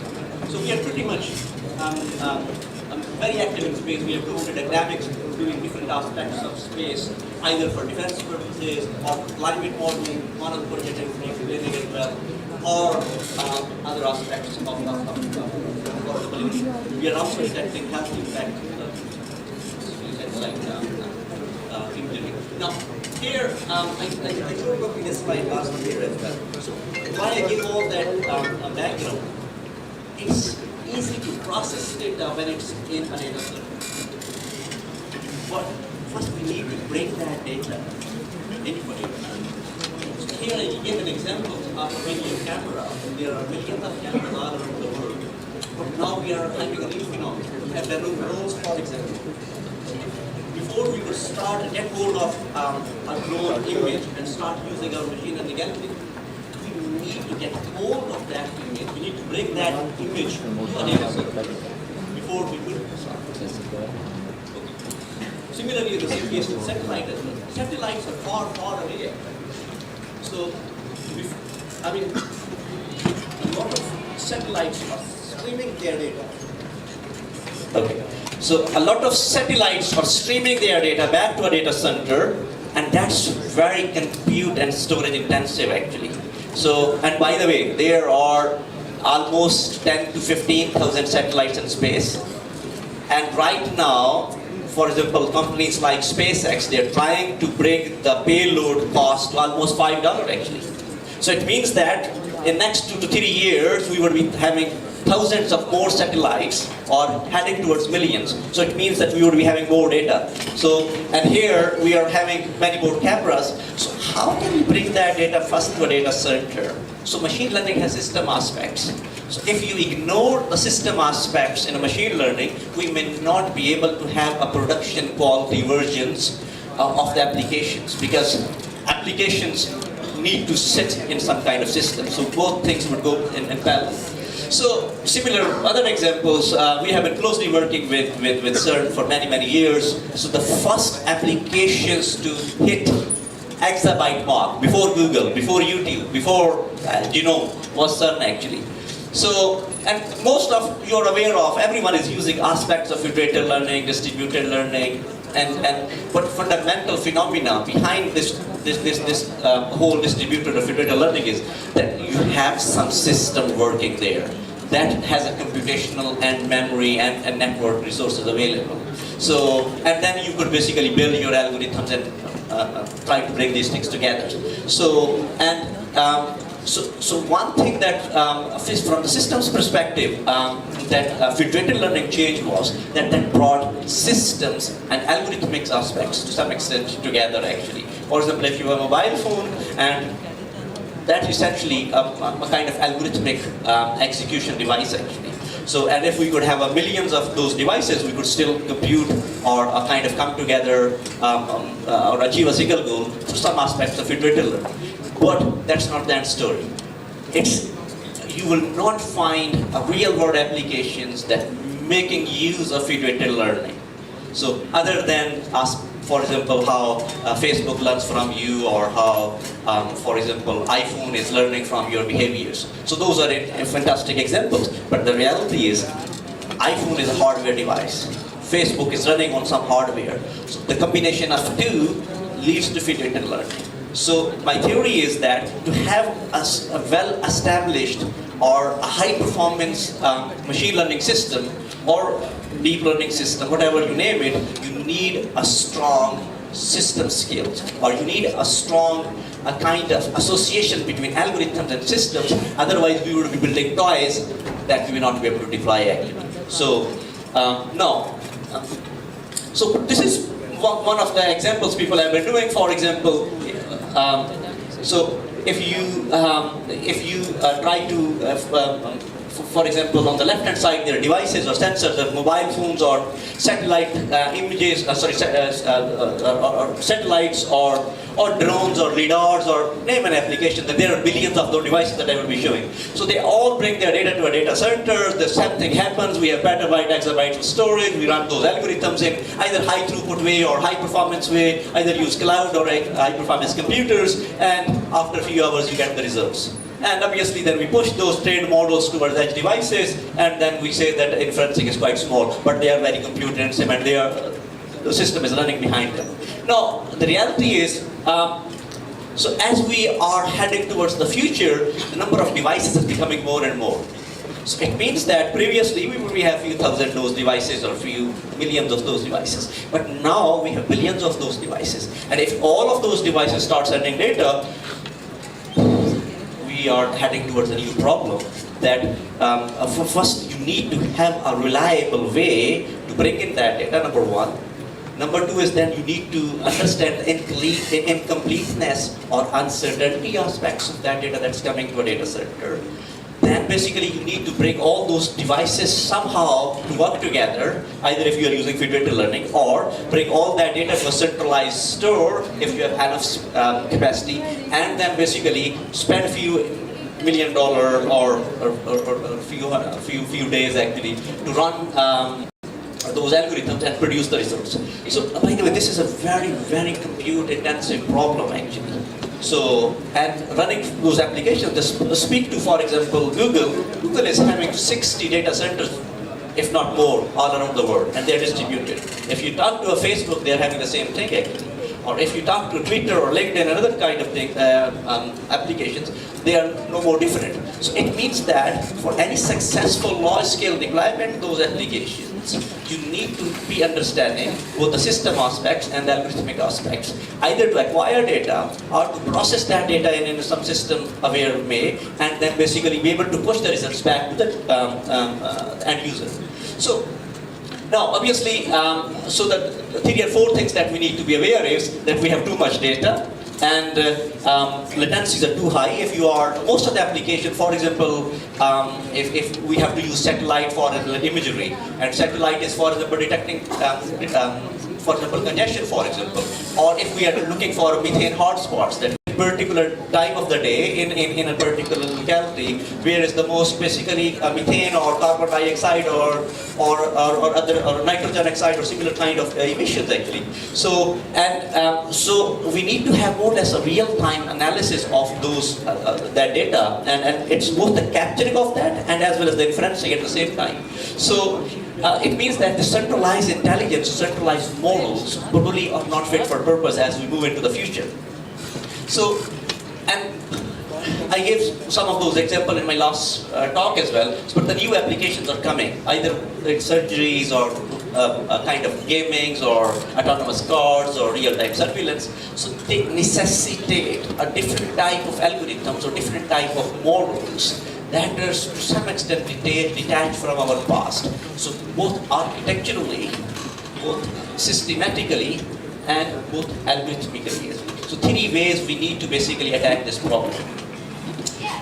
So now, so this is a kind of the first generation things that people have been doing. So what they say is, instead of bringing all your data to a data center, why do you not process some of that data at the edge? Okay, so for example, if you have satellites, recently we submitted an application and we are getting a large doctor training centers. We will be training 50 PhD students. So the idea is that those satellites should not be sending data to a data center, rather algorithms should be running within the satellites. The satellites, all of a sudden we have 20,000 satellites in space, those will become whole data center in space actually. Same is the case for the trains actually. So if we have 15,000 trains every hour on the network, then we have 15,000 data centers, those are moving data centers. So what we started doing is, we started basically processing most of the data. At the end of the day, for example, you are doing a video streaming, for example. In videos, if you have 16 frames per second, and you are collecting that day and night actually. So every few minutes, you are collecting some useful frame. Otherwise, you are sending just background information. So by simply doing some quick filtering, no complex deep learning or anything like that, at the edge or where the device is collecting the data or where the algorithm is running, or at the location where basically that device is producing, we could basically enable to some extent in-transit analytics. This is what we say in transit analytics, that we could cut down the data to some extent 99% of what's required actually. So we could save both the computational aspects, the network aspects, the latency aspects, and remember, network is the most expensive thing to deploy between large data centers, or between distributed applications that have thousands or billions of those devices that are on the road. So, and now if you look at either LSG experiment at CERN, or smart grids, or smart car, or genomic, or square kilometer array, and name an application that could kind of benefit from this kind of infrastructure architecture. So this was more or less the work that we did almost 10 years back. So it was 14, 15, and we published a paper, and we moved on. But at that time, we did this work with police, because police wants to detect individual objects almost in real time using off-the-shelf camera that's on the road network. And they said that, okay, if it takes 2 hours to basically bring a video stream through a data center, what's the point of using something then the objective is already moved on? So by using this work, we were able to track the trajectory of an object. Object could be anything, that's human, or that's car, or anything like that, using off-the-shelf cameras, more or less in real time actually. And if you're clever enough, you could predict the next move as well.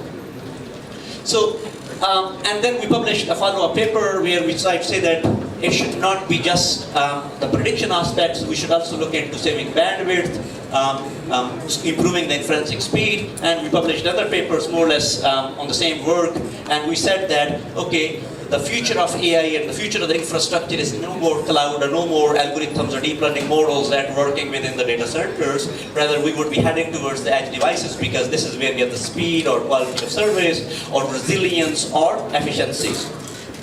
So, and then we also started looking into data compression models, and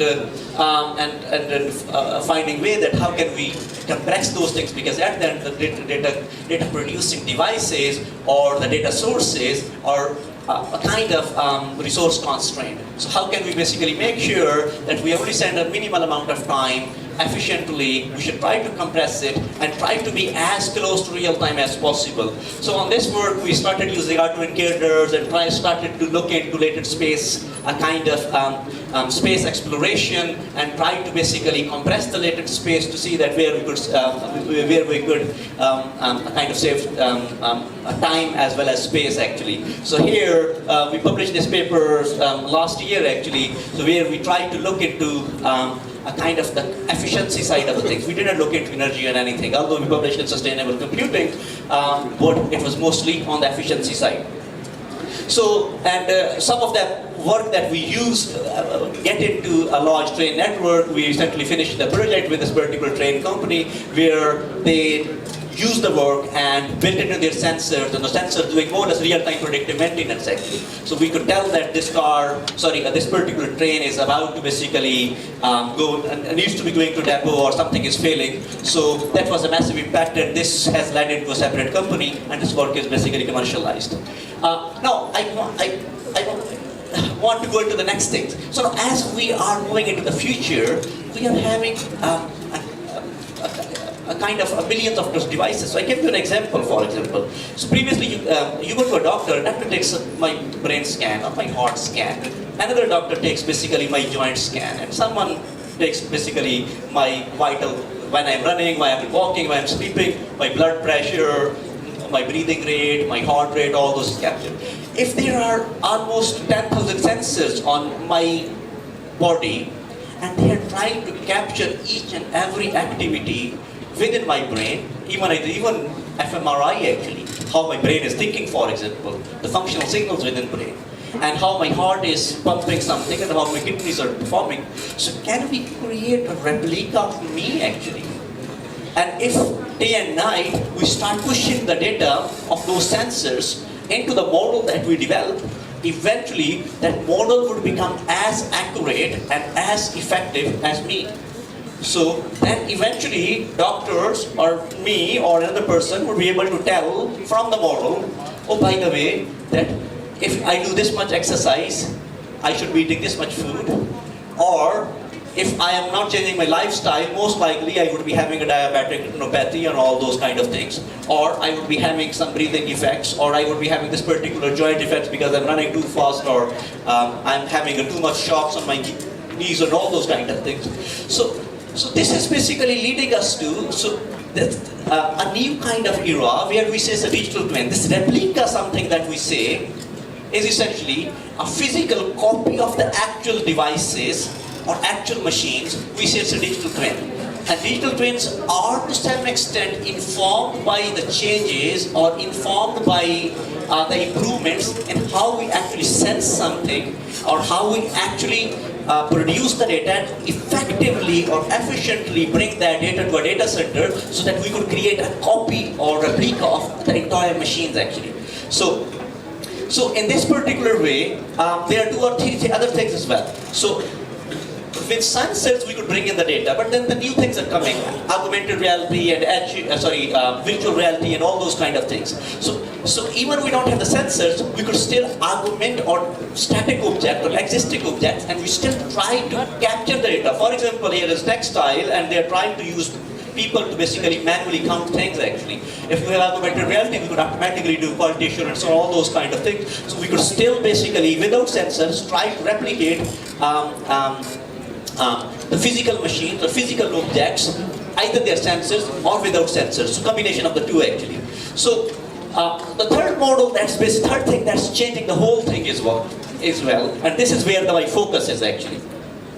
So most of the time, you are using machine learning, and for example, if I want to go to Faisalabad airport, and that's from A to B actually, and if you tell me, or I am unknown, I don't know how far it is from here, and what's the means of transport, and I ask you, or I try to find how long it will take from here to airport, and I don't have the data.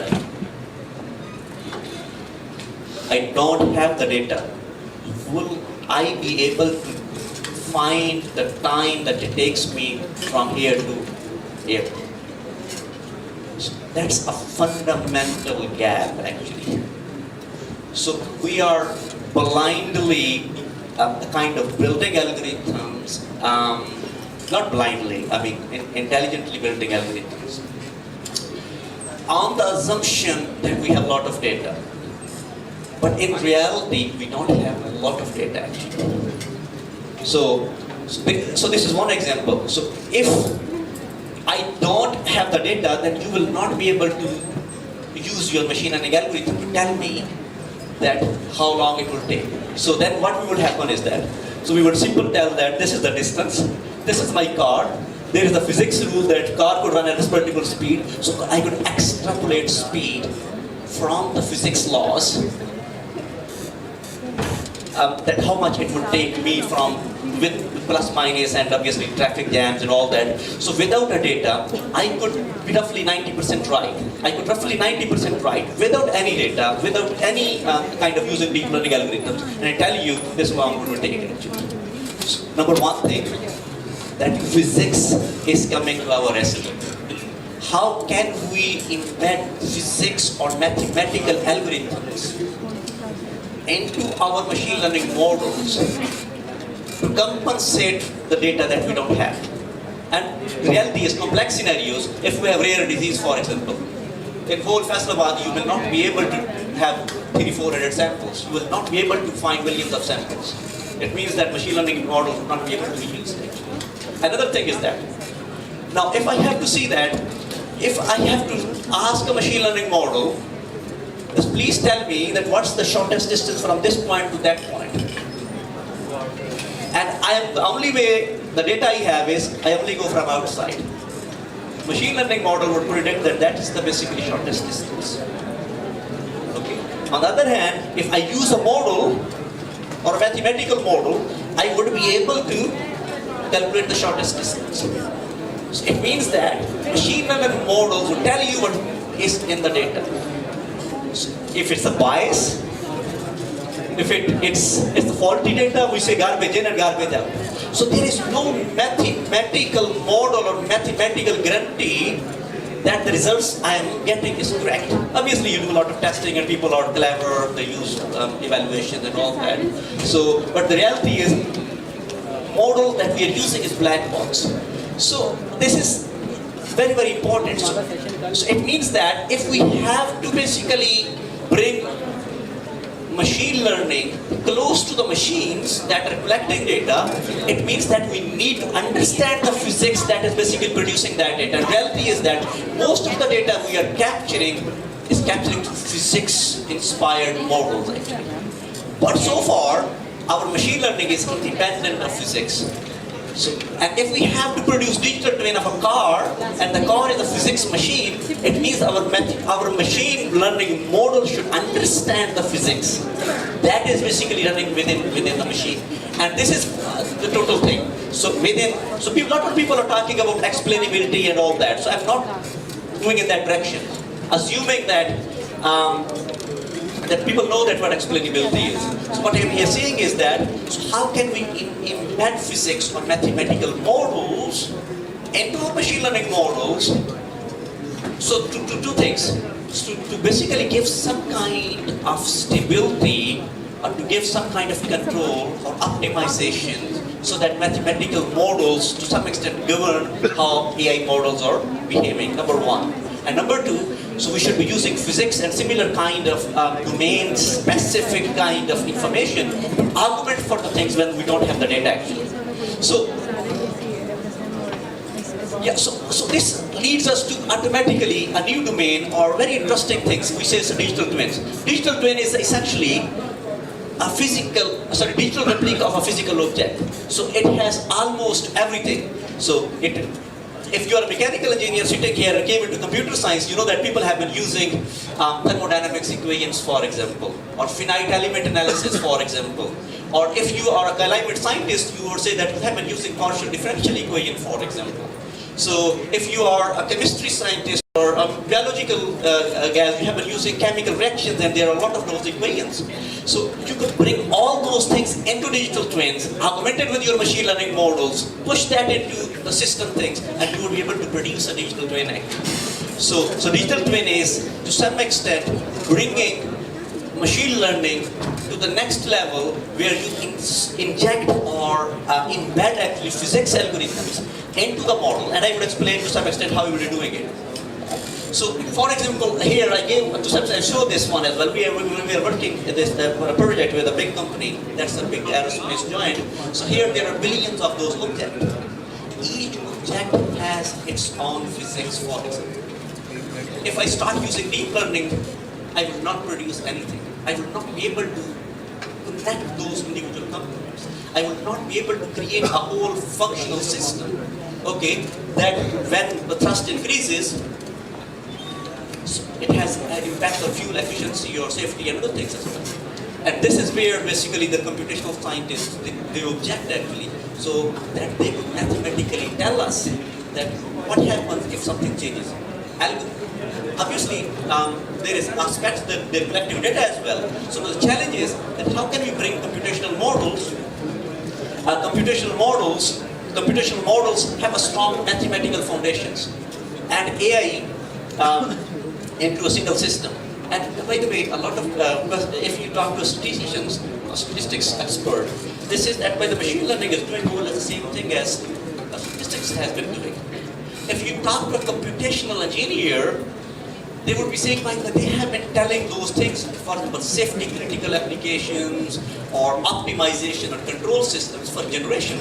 So what machine learning can do that they could not do is.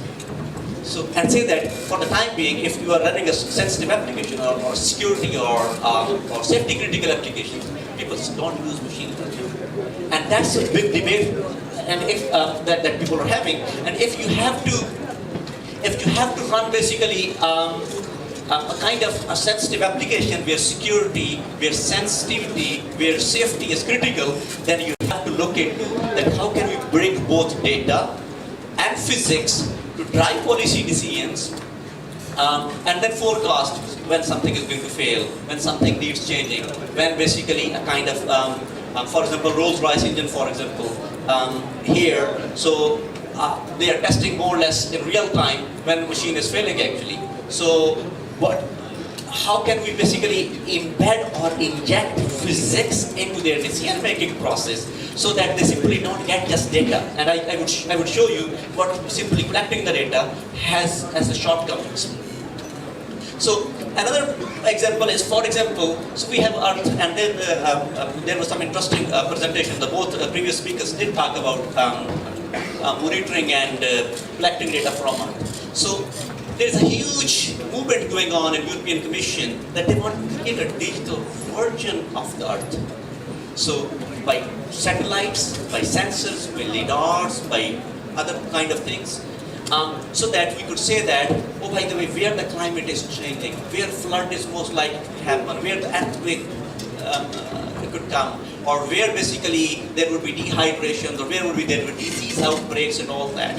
So, and the idea is that can we create a digital twin of the Earth so that we could in the lab tell that, by the way, oh, next year please not kind of use that particular crop in that particular region because this is likely to be attacked. Either there are dehydrations or some kind of pest, kind of insects and other attacks.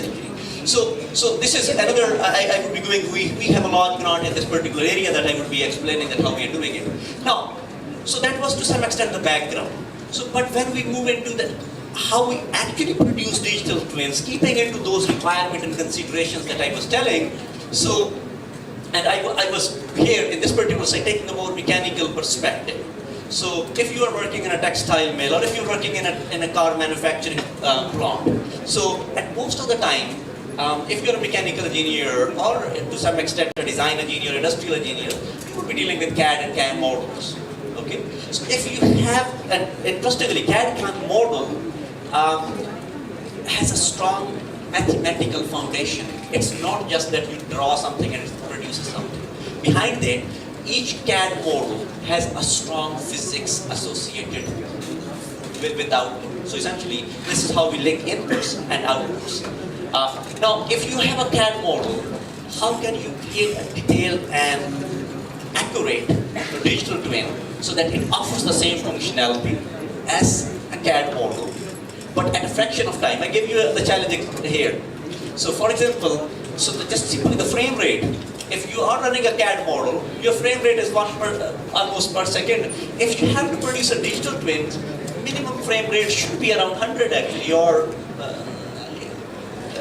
between 80 to 100 actually. So it means that first thing is that you need to somehow find a mathematical way of cropping or cutting down your CAD model into a size that can basically give us a kind of 100 times performance actually. So and this is where it means that cutting down the CAD model by 100 times, that would give us 100 times performance, it means that we are losing some physics. So the question is, if we lose some physics, can we compensate with data, or if we have more data, can we compensate with physics actually?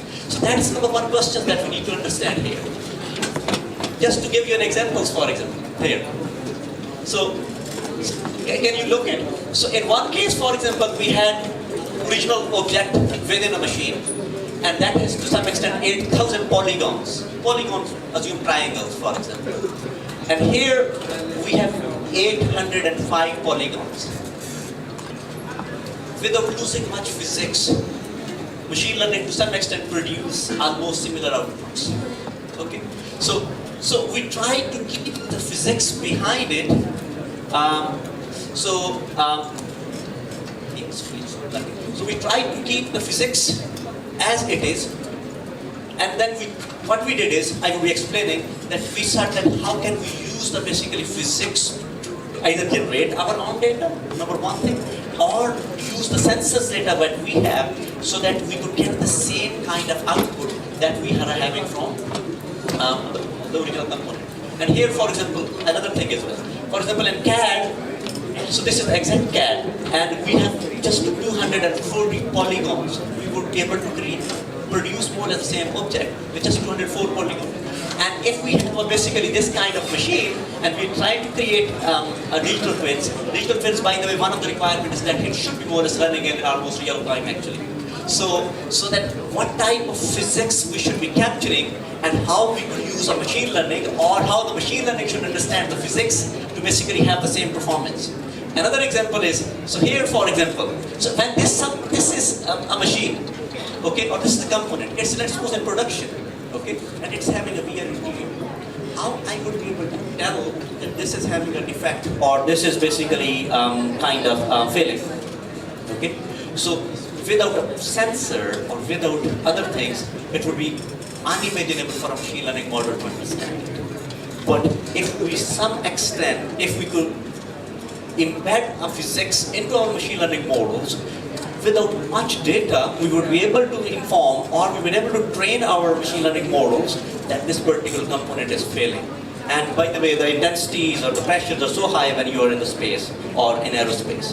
So, and this is where I am heading towards a new kind of discussion. So here on the left-hand side, this is where most people are talking about big data and the source of your information. You use machine learning models to create your outputs. And outputs are either some trained models or some results. So, by the way, this was a very interesting Nature paper, 2019, that was published, and there is a follow-up paper that has been published recently. I could not. But now, when we go from left to right, this is all about machine learning. But the real problem starts. Can we use the results on the right-hand side to infer or detect physics? And this is the challenge is. This is where the next machine learning is coming actually. So that you have model is to some extent an output. Either it's a machine learning model, or it's a computational model, or it's a statistical model, or it's a chemical model, or it's a partial differential equations, or it's a heat equations, or it's another type of thermodynamics equations, or it's a CFDs. Talk about the domain. The output, whatever they do is do the same thing. They have a data or something and they produce outputs. Once you have the output, so in physics it's obviously because the output is the physics itself or the CFDs. But if you have just the data and your model is producing something, how can I reverse engineer the model to produce the physics that from the data, this is my mathematical equation, this is my PD that represents the underlying behavior. That's very difficult.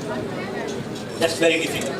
So people have been trying to use AI to solve partial differential equations, but not the reverse actually. And this is the most important gap that we have in machine learning, because we need that for digital twins, because digital twins emulate the physics or the underlying machine behavior.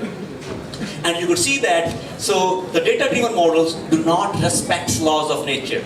So when we capture the data, that is the signals. So 5, 6, 7, 800. But they don't tell that how the machine is running. So they would be able to create a discrete timestamps, but they would not be able to tell a complete a kind of physics behind it. So the machine learning models are excellent approximations. Okay. So, but behind those approximations, there are no mathematical guarantees or mathematical laws actually. And the third is that obviously this is people are using it more retrospectively, provenance-based or graph-based approaches to interpret it. But if our machine learning models are based on mathematical foundations, then we don't need explainability because we are developing algorithms that are explainable or interpretable by design. So now, this is what we're trying to achieve actually. So within digital twins, we are trying to see that if we have a deep learning system, by the way, if you talk to a statistics person, this is that they could achieve 99% accuracy from the data or from results without machine learning. Okay, and their model is explainable, and that's the difference. Basically, they say that why they should use machine learning when they could do exactly the same thing with statistics. The only thing that machine learning community can say is that, oh, by the way, we have a better performance being computational performance to some extent. We are more scalable. So scale or performance are the two selling points the machine learning community is having. Other than that, we don't have an argument to defend machine learning with statistics guys. And there is a whole philosophical debate going on. But if we could if we could bring basically mathematical models, we would get reliability that machine learning does not have, and the trustworthiness that we would get by design. So if we could link reliability and trustworthiness of mathematical models and the performance of scalability or the stability of the machine learning models, we could create a new generation of systems that are not data hungry, that are reliable, that are performance aware, and that are explainable by design. And this is basically, although we are saying that we are trying to produce digital twins, but in return, we are also having a strong influence on the underlying mathematical models. And most of the PhD students and most of the new research projects are coming in this particular area actually, because this is where you are, I was in a European conference on machine learning a week or 10 days back, so, and most of the keynote talks were about this aspect actually. So how can we embed physics into machine learning to achieve those things that are not available right now? So, now, how can you do that? So a new domain is coming, and we see the physics-informed neural networks. So the physics-informed neural networks are that you should not just be relying on data. Rather, mathematical principles, for example, partial differential equations, PDEs, should be guiding or controlling or governing the learning process that you are having from the data. Number one thing. So, and interestingly, so you could keep the approximations that we are having from the same neural networks without changing the underlying behavior. So, architecture of the neural networks would not change because this is at the end of the day approximation. And to some extent, if you talk to a mathematician, and if people are using basically AI to solve partial differential equations or solve mathematical models, they would still be doing the same things actually. So either doing mathematical models as input or basically checking something at the loss function in the outputs actually. So, and this is the interesting thing, the last thing. The extra mathematical restrictions would enable us to basically find optimal solution without sparse or incomplete data. And that was my point actually. So if you have a physics-informed neural network that understands the physics, you could basically produce exactly the same results with small amount of data. Or even at times with just 10 to 15% of the data, you would be able to get the same correctness. Now, some of you may be having questions that what about the computational performance? And that essentially is the trick. So how can you achieve the same performance as neural networks are having? I'm not talking about the accuracy, I'm talking about the computational performance. With the 10% of the data, okay? So, and still gaining the confidence of the end user community. And this is what a kind of the promise behind physics-informed neural network. And this is basically interesting things coming. So if you are having a lot of physics, for example, just down, for example, if it's a physics machine, okay, or a computational model, okay, so then it means that there's no data. On the other hand, if you have all data, then you have no physics. But the reality is somewhere in between. This is by another Nature paper that just published last year. It's probably Buffalo University. So they tried to basically set up very good foundations that how can we build physics-informed neural networks and what's the right proportion of physics and data that you should build within a certain algorithm. And now here, for example, I give an example as well here. So for example, a computation model. If you are an environmental scientist and climate scientist, you would be able to say that if you don't control these emissions, most likely the temperature would rise in 10 years, and as a result, there will be floods. They could precisely tell you. They would precisely tell you. But another person with machine learning, they could do the same thing as well. But the reality is, both may be 10 to 15% out of sync. If we bring these things together, we would be able to tell basically with an accuracy of a kind of margin of error of 1 to 2%, what's the real state? What is basically the correct prediction actually? And that's not possible if we don't bring physics and models together. And when we try to bring models and data together, models and our mathematics and models together, we have to discuss three things. Number one, we have to be aware of observational biases. Observational biases is mostly coming from data actually. Then the second thing is that we need to understand the inductive bias. So learning processes to some extent automatically leading to inductive bias. So when we say that we have a faulty data, so it means that we have faulty observation. It means that this bias is coming in the learning process, and that's this is a learning bias. And inductive is that how we are training something, the algorithmic or the weights and all that we say is the inductive things. So we have to overcome three types of biases before we could produce a physics-informed neural network that has the foundations that we need basically within a digital twin. So as I mentioned, so observational bias is mostly how can we control the inputs. Learning bias is that how can we design our objective functions, and active bias is that how can we control the learning process. So now I give you an example. For example, so we have a kind of just a blueprint of an engine. Okay, engine has different type of components. How can we individually create a kind of a digital twin, and behind that there is a physics law, any type of physics laws, either thermodynamics or CFD or the types of behaviors that are governing it. So, and then how can we mathematically model and create a network to some extent so that if there is a change, for example in the compressor, how that would have impact on the turbine. So having said that, so it means that one of the three things would happen. Either we have to solve unsupervised learning tasks that respect physics laws, or these are just a data-driven discovery of the PDs that we don't know physics, but we could discover physics from our data, and that's very challenging. And third is that we could remove some unrealistic solutions that violate some fundamental mathematical laws.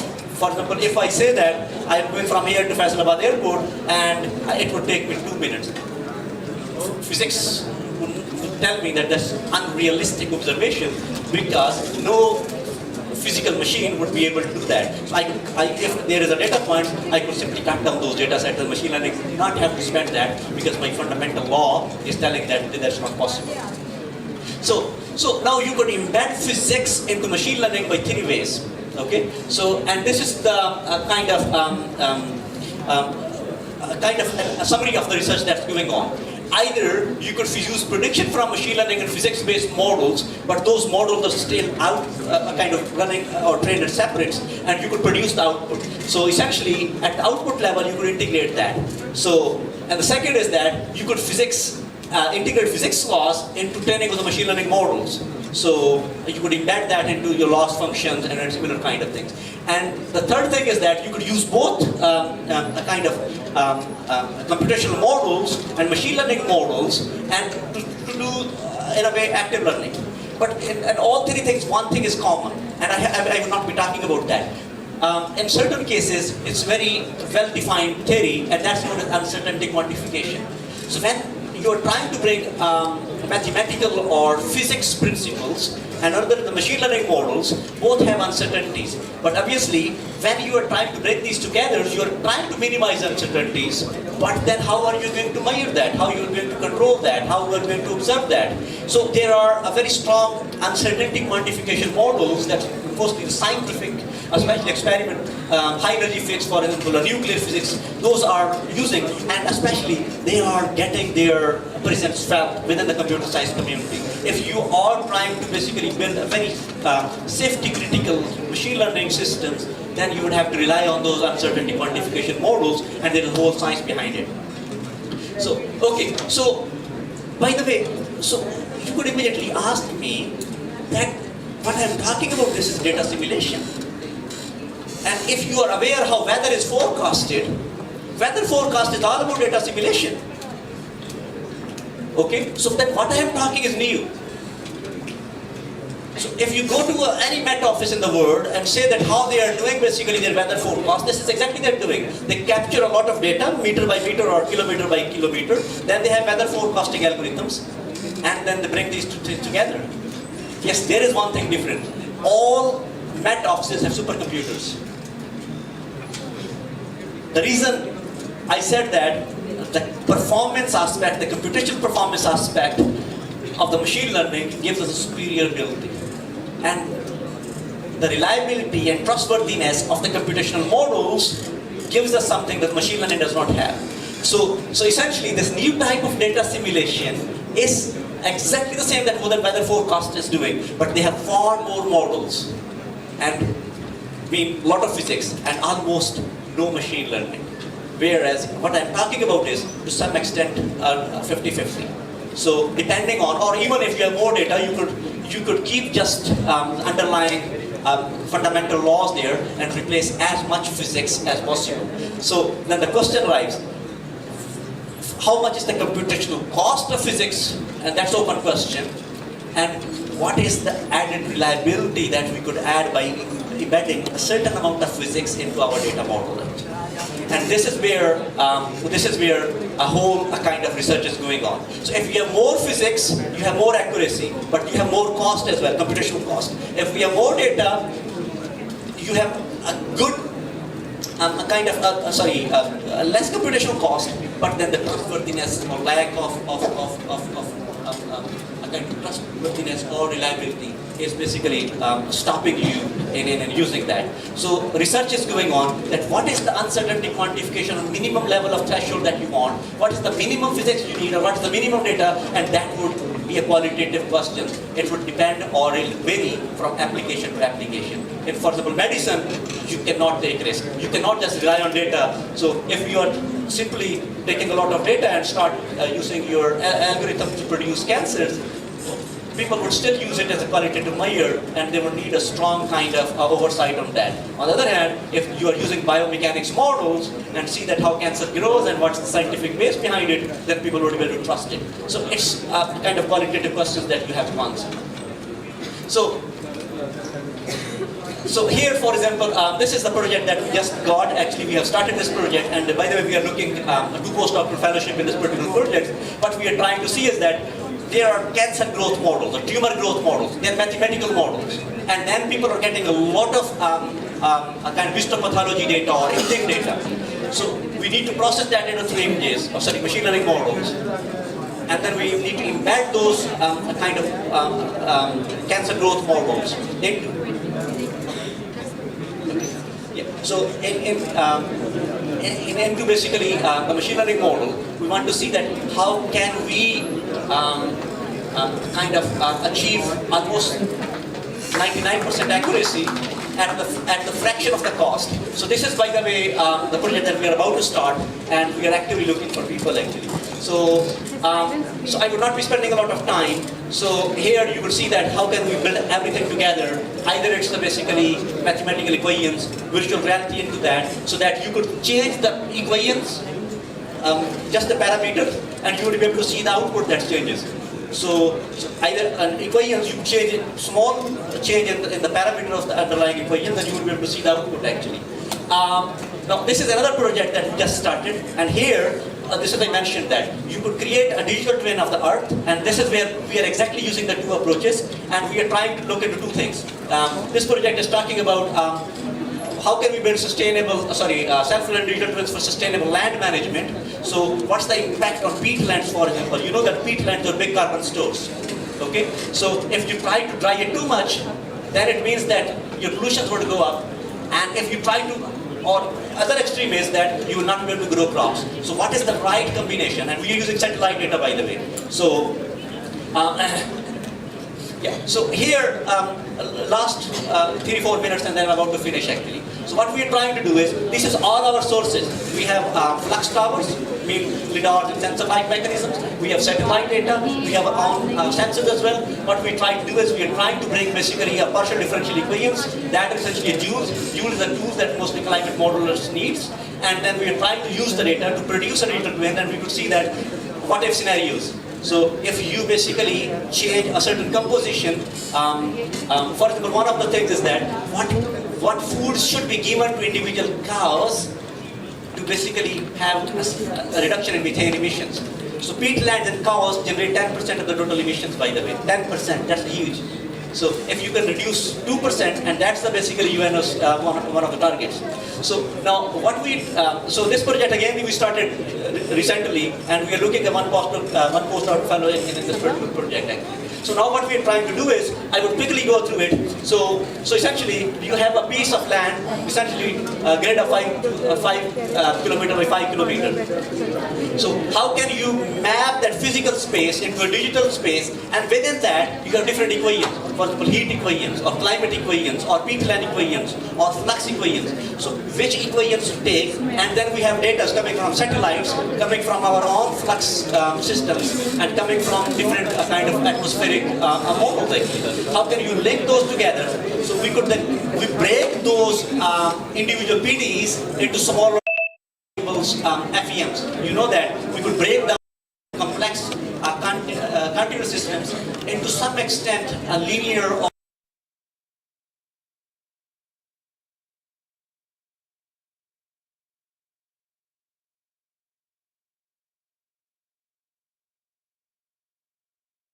would be having 200 equations. We could link those 200 equations to a set of graph neural networks, and then one observation change within a 1 kilometer, then we were able to see that what would be the impact on the rest of the network actually.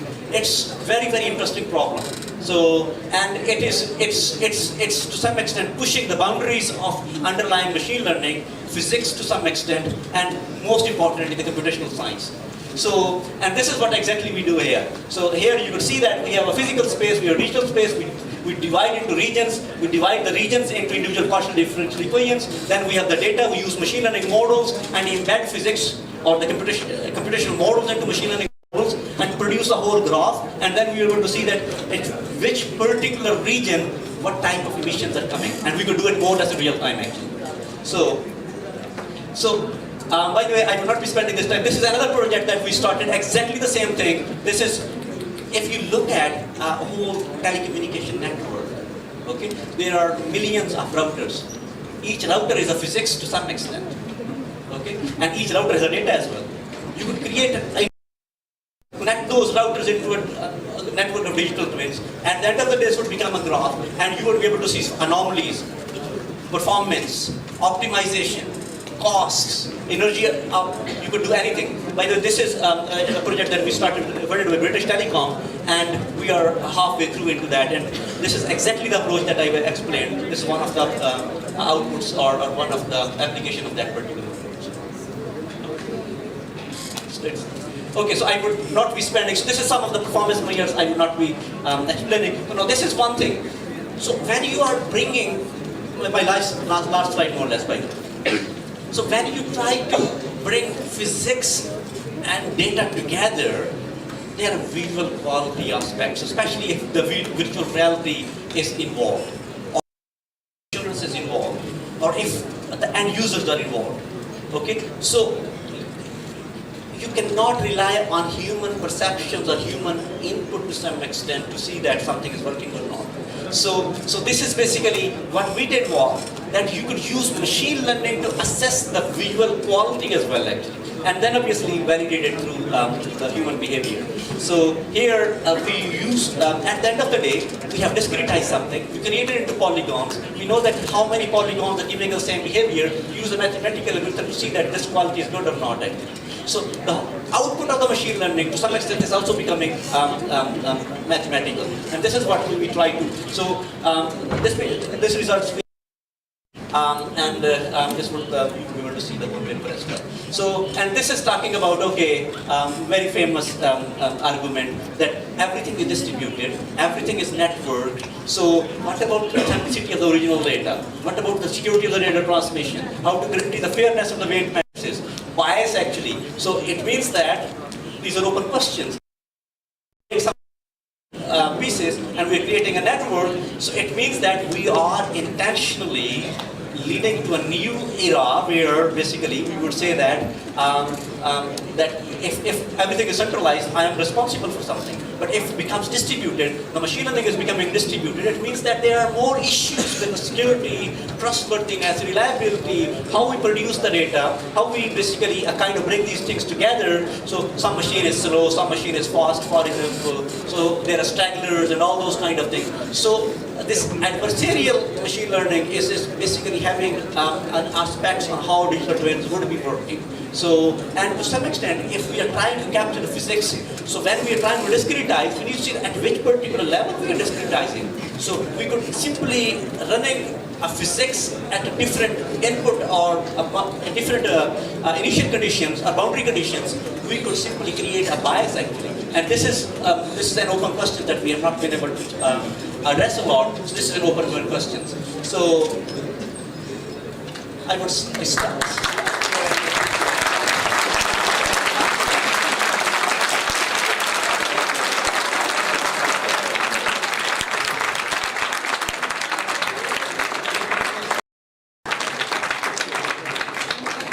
If you have energy for questions, I'm happy to answer. बैठे रहे please, बैठे रहना है, That's guest all for- आएंगे then आप Thank you for a wonderful talk.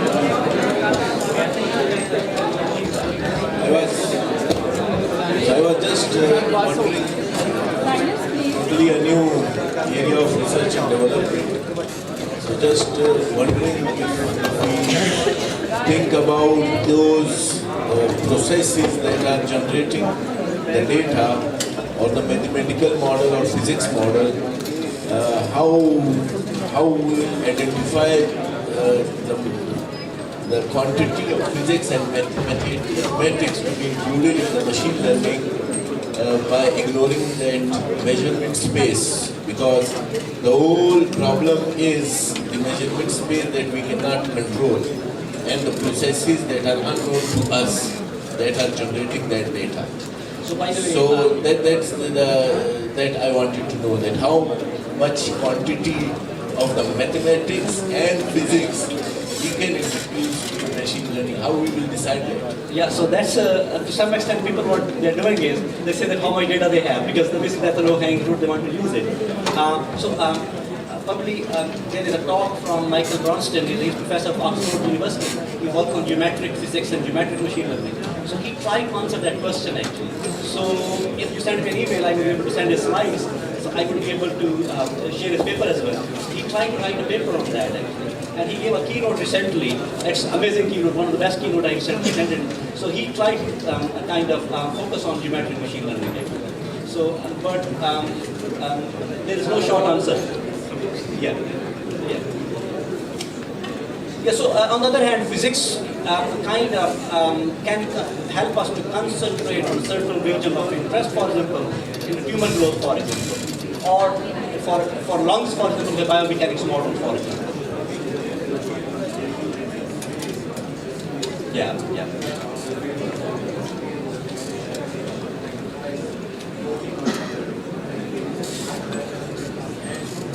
Yeah, so you need, absolutely. So, yes, I wanted to cover a few examples, but due to time space, yes, but this is very interesting question.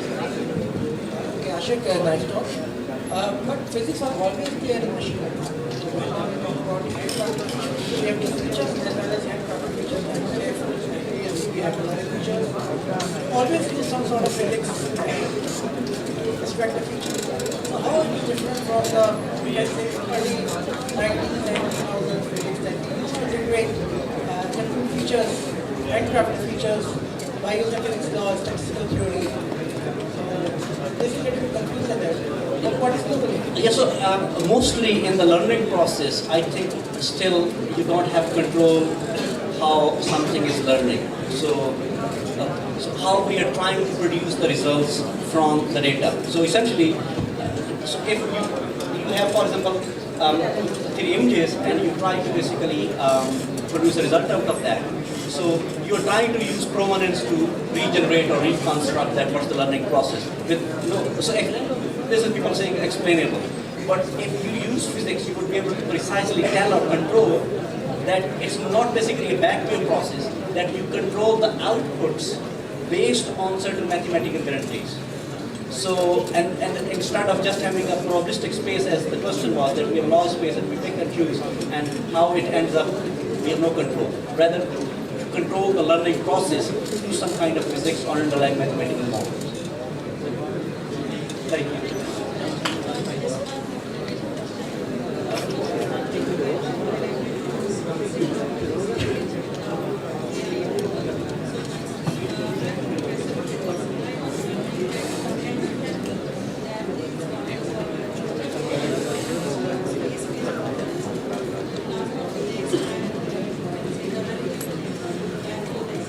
Yes, this is like a very interesting question. I work closely with CERN actually. And interestingly, they had recently a workshop on digital twins where they are trying to basically bring high energy physics, underlying science and machine learning together. And I think that's a fantastic such direction. I would like you to get into that because this is very, very interesting kind of domain that's developing actually. And so mostly CERN was using Monte Carlo simulation and similar kind of things. Now they are moving towards machine learning, but they don't want to deviate from physics as well.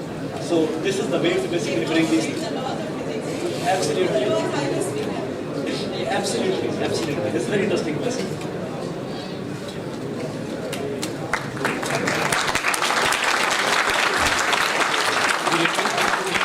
Stay on the stage, sir.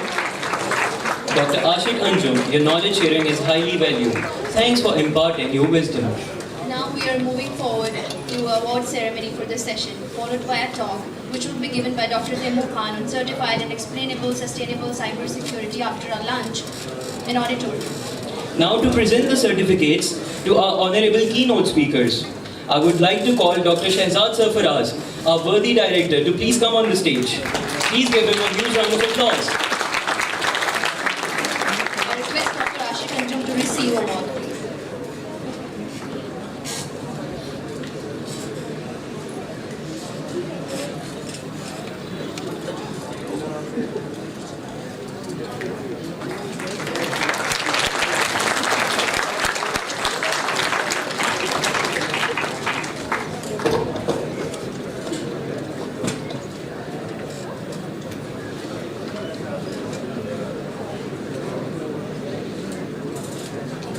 Thank you, Dr. Ashik Anjum. Now, the next certificate is for Dr. J.R. Principe from Philippines. Please give him a huge round of applause.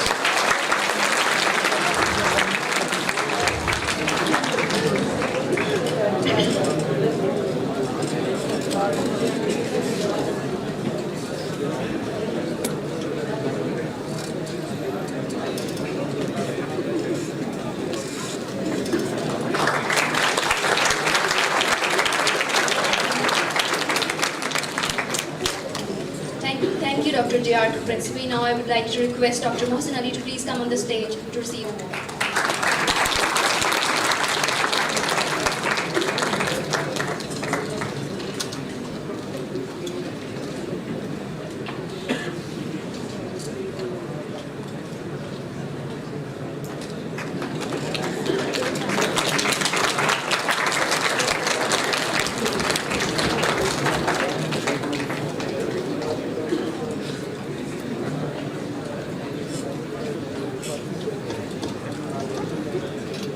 Thank you so much, respected guest. In conclusion, at the International Conference on IT and Industrial Technologies on this plenary session, it was a remarkable gathering of brilliant minds and cutting-edge research. We had the privilege of hosting esteemed speakers from various corners of the world, each contributing their expertise to the realm of IT and industrial technologies. Dr. Mohsen Ali, Dr. J.R. Principe, Dr. Ashik Anjum shared their profound insights on the diverse topics, showcasing the power of collaboration, innovation, and knowledge exchange. ICIT 2023 not only provided a platform for sharing ideas, but also served as a bridge between industry experts and students, fostering a brighter future for the field. We are truly grateful for this enriching experience and look forward to the continued progress and innovation in the world of IT and industrial technologies. Thank you all for being a part of this incredible journey. I would request our guests and keynote speakers to leave for the lunch. The students remain seated and then afterwards you will be allowed to leave. Please maintain the decorum.